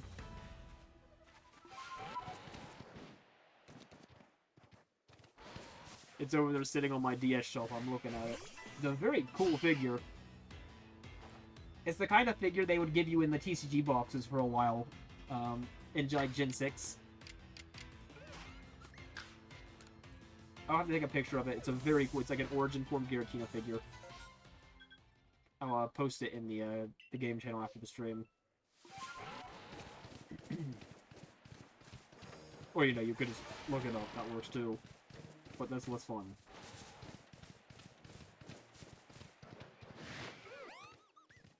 Yes. Yes, it is.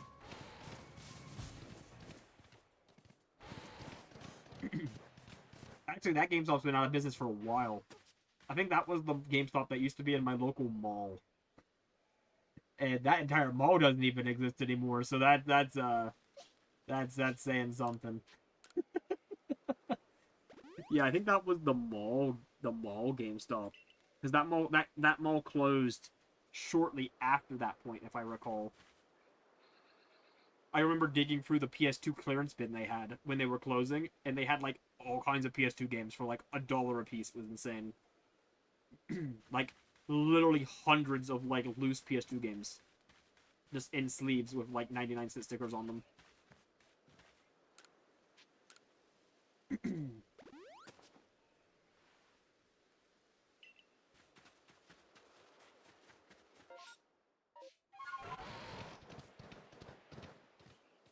Which, I mean, I guess technically it was the same GameStop, the one that closed recently near me.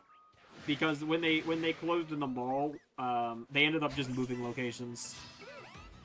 Which then they moved to the location where they stayed at until they, you know, closed earlier this year. Which I'm still mad about.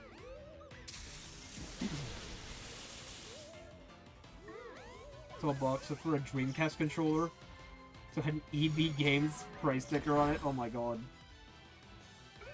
What was the price? What was the price? I need to know. That's the best part about finding old stickers.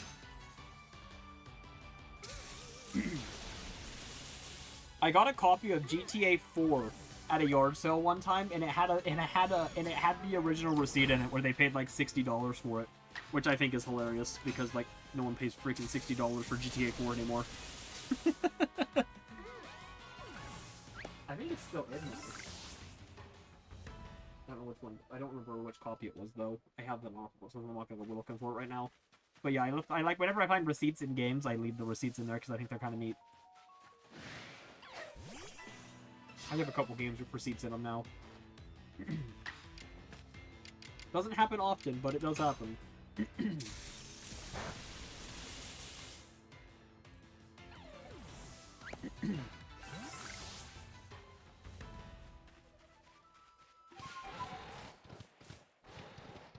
Really, I should keep my receipts whenever I go to, like, the retro game store and buy a game. I should keep the receipt and put it in the box. You know, just in case, in the future, someone else is looking at it and thinks it's neat.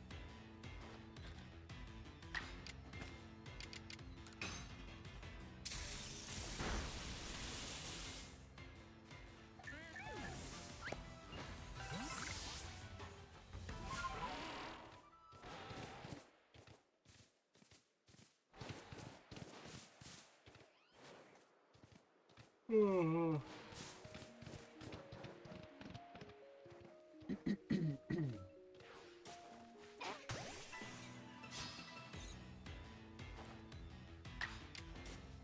we're out again. Darn it.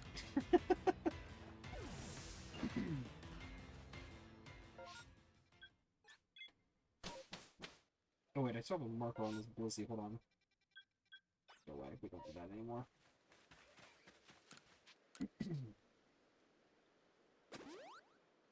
$29.99. Sweet. Is it like in the box? Like original box?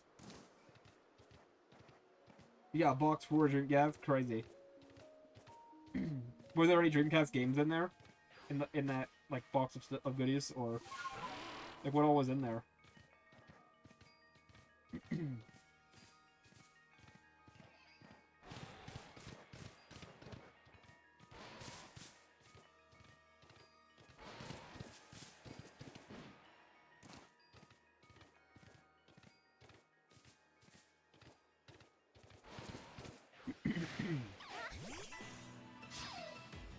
Oh, sweet. You got, like, Sonic Adventure 2 on there?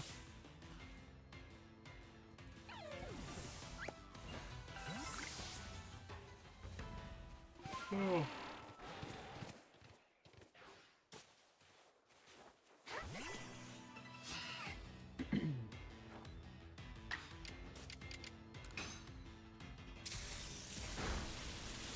You know, I actually don't have any Dreamcast games. One of very few systems I own 0 games for so far. It's just that the Saturn. What else do I not have games for? I have a Game Gear game now. I did pick up a couple Game Gear games. I found at the yard sale last year. I got a bunch of Genesis games, so I bought a Genesis and a bunch of games at the yard sale one time. Yeah, I'm missing Saturn. I don't have any Saturn games. I guess I don't have any Sega CD games if you count that. I don't have any Sega Dreamcast games. I don't have any PlayStation Vita games. I have 0 Vita games.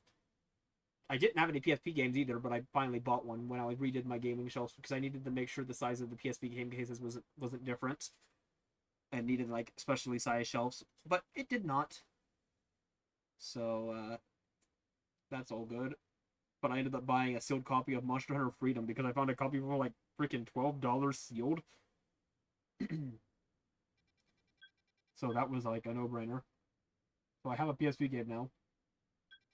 Is that it? I guess I don't have any Virtual Boy games, but let's be real, almost nobody has any Virtual Boy games, so does that really count? Maybe one day. There are a couple cheap ones I could buy. And then the rest are like over $1,000, so... I actually have considered going for a complete Virtual Boy set after my Wii U set. Because while it's like super expensive, there's only like 20 games. Like less than 20 games. So like, while it's stupid expensive, it would literally still take me less time and less money overall than the entire Wii U set.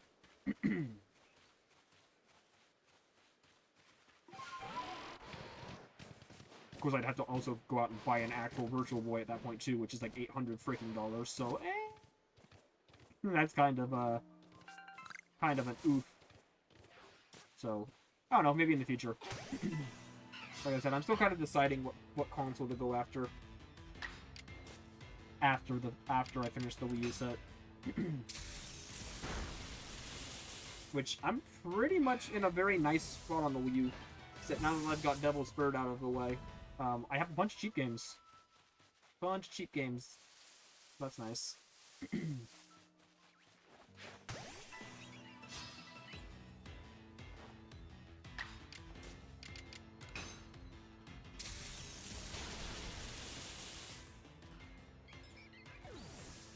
Oh.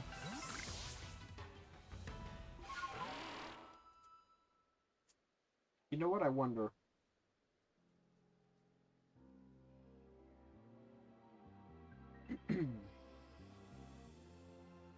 We.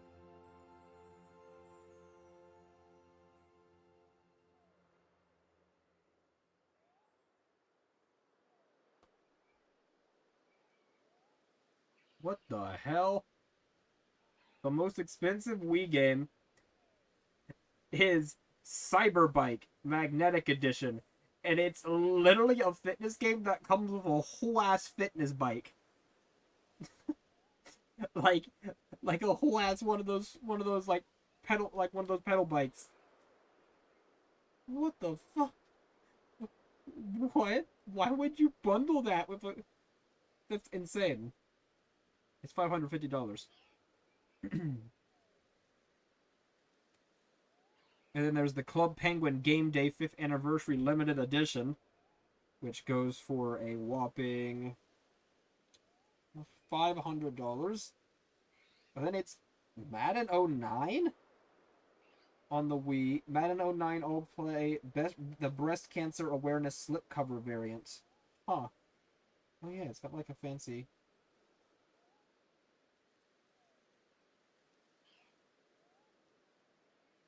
Oh, okay. Because it's Brett Favre on the cover, I think.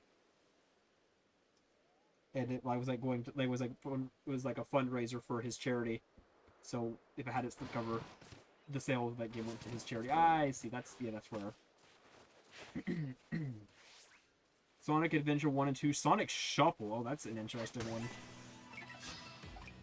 Crazy Taxi, Holy shit, dude. Bro, you have a stacked... That's insane. Sonic Adventure, Shuffle, Crazy Taxi, Resident Evil 2, Tony Hawk Pro Skater 2, Rayman 2 Echo the... Dude, that's a stacked lineup. Actually kind of insane.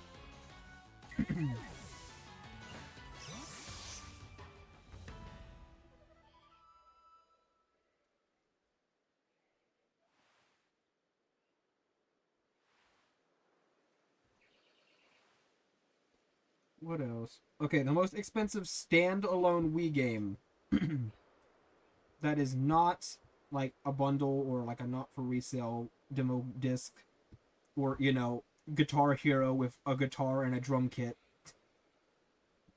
is Veggie World. What the hell is this cover? This was on the DS list too. It was like over $100 on the DS too. It's just rare all around. It's a shoot 'em up. What the hell? That's not what I would have expected. Okay. Well, that's the most expensive Wii game, and it's $191. So, not horrible. The scary part about the Wii isn't really the price of the games. It's the fact that there's like 2,000 freaking games. Like, the Wii U, the entire Wii U set, is only like a fraction of the Wii set. Alrighty. I'll take a peek at it. Oh yeah, Metroid Prime Trilogy, Fire Emblem Radiant Dawn. What else? The Fishing Resort Fishing Rod Bundle.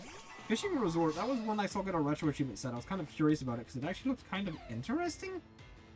Oh, it's by Xseed. I keep seeing that freaking developer on all these expensive games.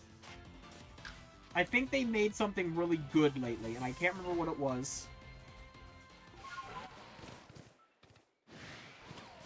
And I think it caused a lot of their older games to get more attention, and people found out that a lot of their old games were good too. And it caused them to all become super desirable. Let me see.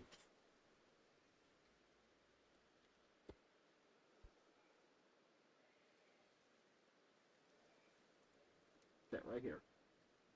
Yes, let's see. What games... I'm just gonna look at their... Let's look at their stuff. Wild Arms 4? What the frick?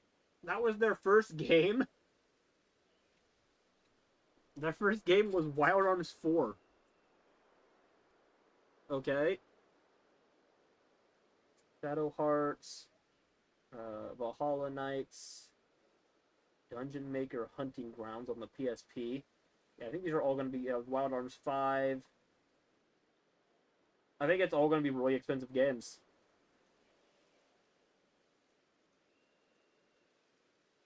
Retro Game Challenge on the DS, I know that one. Oh, they make Rune Factory. Or a Rune Factory. Rune Factory Frontier. Half Minute Heroes, another DS game I remember. Or no, that's a PSP game. Yeah, lots of RPGs. Ragnarok DS. Lunar. Silver Star Harmony on the PSP. I didn't know they made a Lunar game. I didn't know there was a Lunar game on the PSP. Wise 7. Well, they make all of the... Oh, that would do it. That's probably the game that... Oh! They do... I knew it. I knew it. They made freaking Legend of Hero Trails in the Sky. I freaking knew it. I thought it was Legend of Heroes. I even looked at the case and it didn't say... So, okay. They made a couple. They made Corpse Party. There's Fishing Resort. They made The Last Story... Oh, that would be... They made The Last Story. That's the one that came out with Xenoblade when they were trying to fight for them to come out in the West. And then that was Pandora's Tower, who they also... Okay.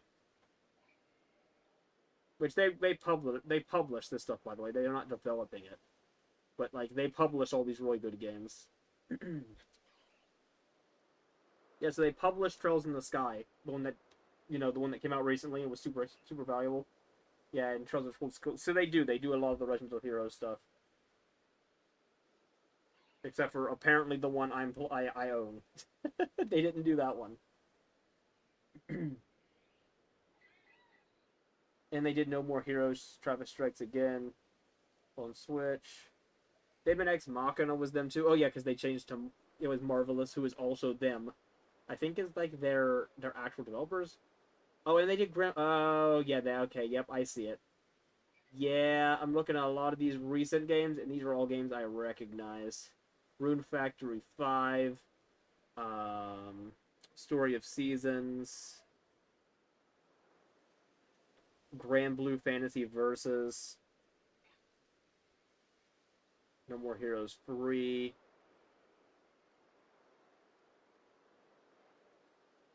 Freedom Planet 2.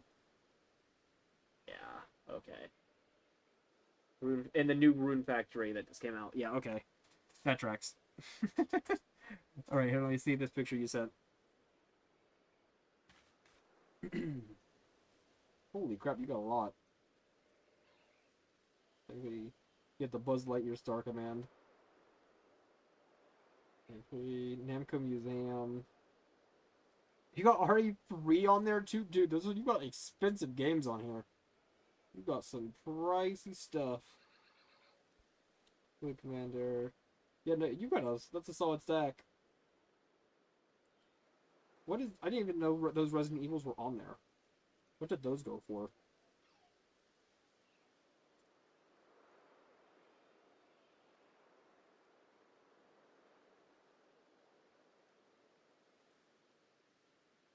$100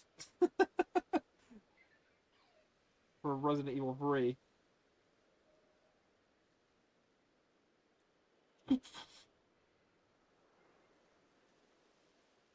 Dude, you've got a freaking crazy gym on your hands.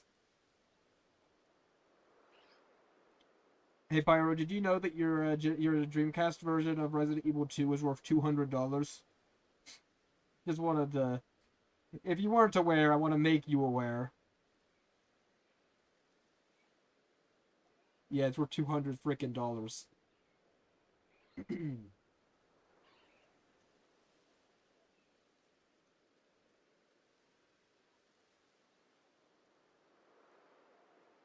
Sonic Shuffle is $50.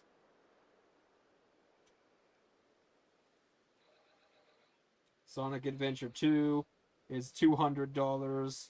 Sonic Adventure is about $70. Dude, you got a stack, dude. You've got like $600 or $700 there. Very solid stack.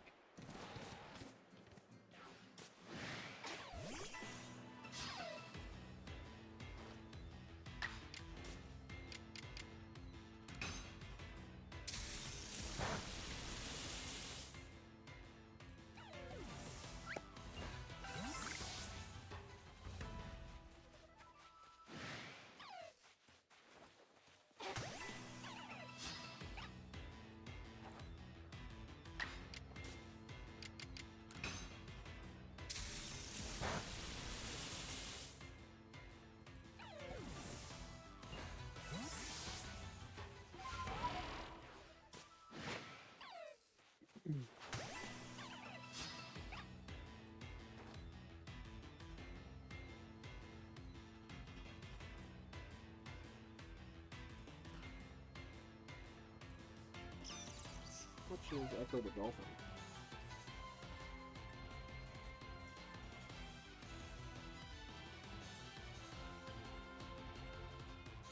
What?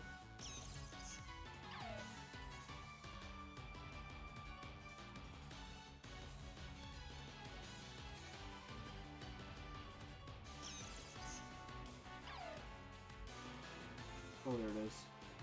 Eh, not a lot. $30. Which, I mean, still solid. But compared to what else you have.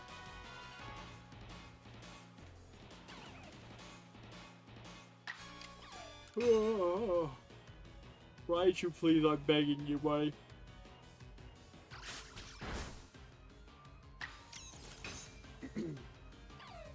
Oh my god. Did he use 3 in a row? And he's out. Okay, well, that's fantastic.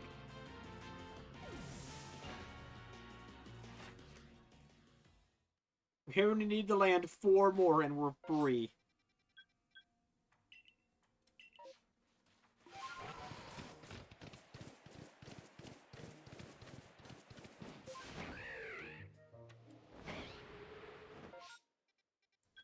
Can we land 4 of the next 5? I somehow doubt it.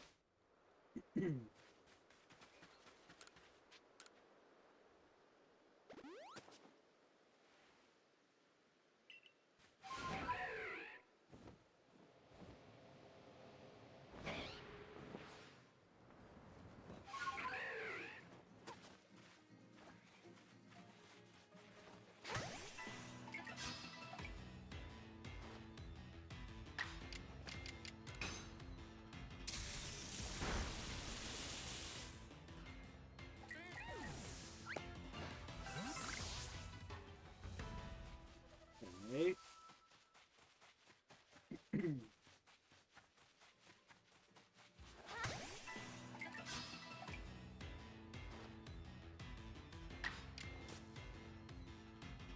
Yeah, yep, pretty much. That tracks. So, GG's on your stack of cash there. I'd recommend hanging on to them personally. But that's the collector of me speaking.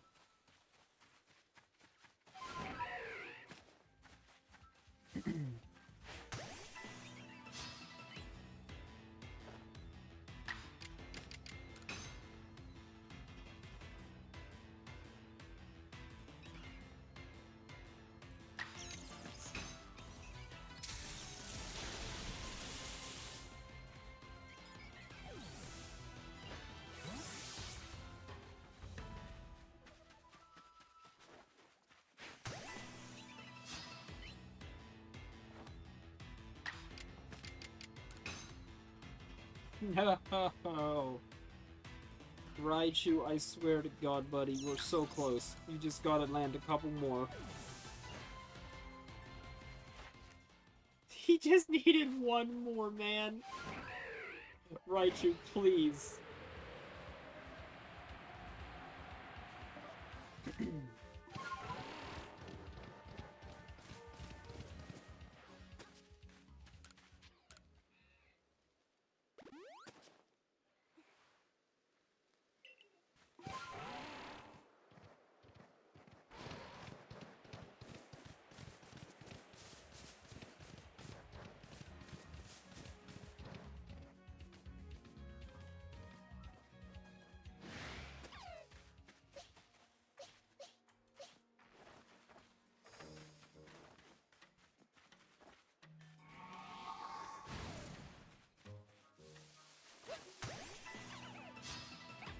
Alright, come on. Just land it. Let it be done. Thank you. We are free! Oh, thank God. No more thunders. Thank you. We did it! Hooray! Cool, are you still here or are you gone?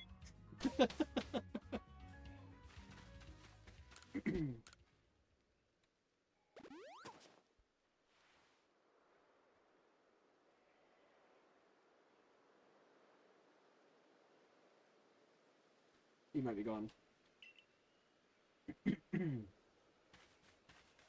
Yeah, no, it wasn't that awful. We've definitely done worse. And I'm pretty sure that's gotta be the most tedious Pokemon, like, for move-wise, left in the game. I'd be shocked if anything even came close to that.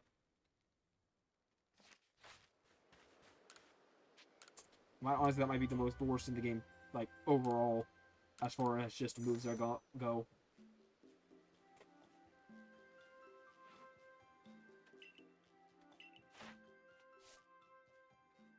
Hooray.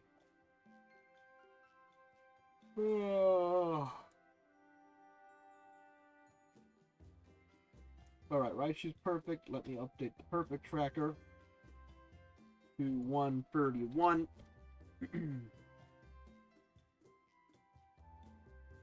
only two Pokemon in progress today, but it's gonna be good enough, I'd say. Does anyone have any redeems they'd like to do? It's fine if not. We'll just jump into Floatzel. I understand people are wanting to save their points for games now. it's Floatzel next.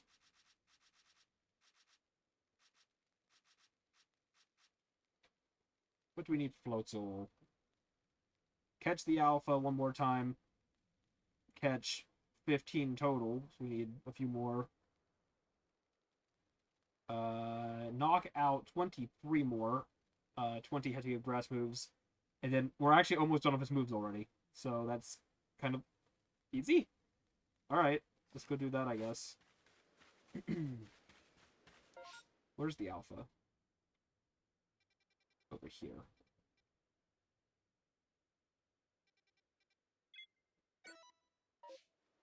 I think is where it's at. Kind of guessing. Yeah.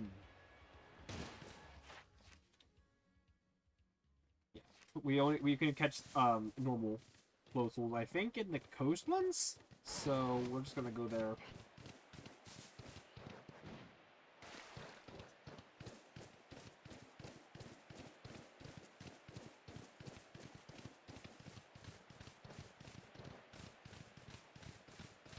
Okay, no, I was kind of wrong. It's over here.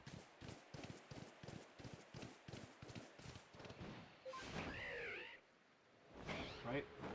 No, this would be the ones. Floatzel?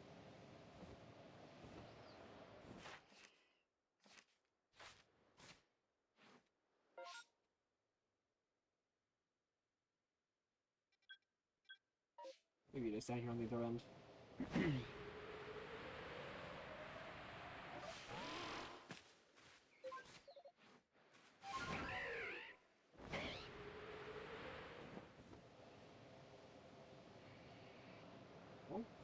here. Where's Floatzel again?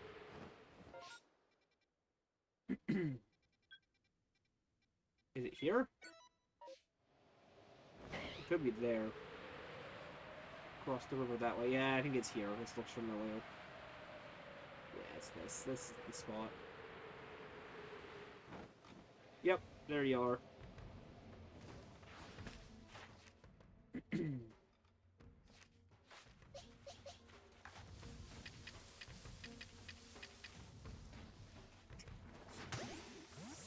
It's running in circles around it, so one doesn't notice I'm here.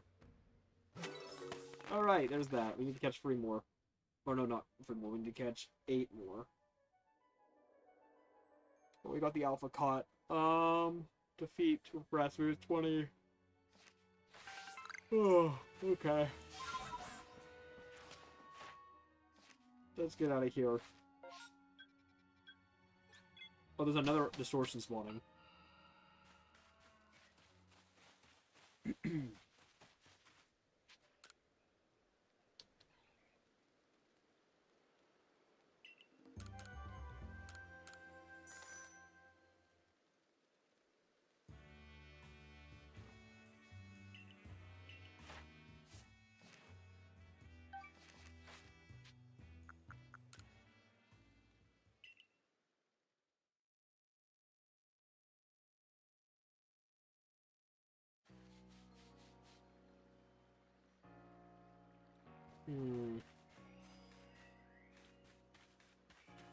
Right.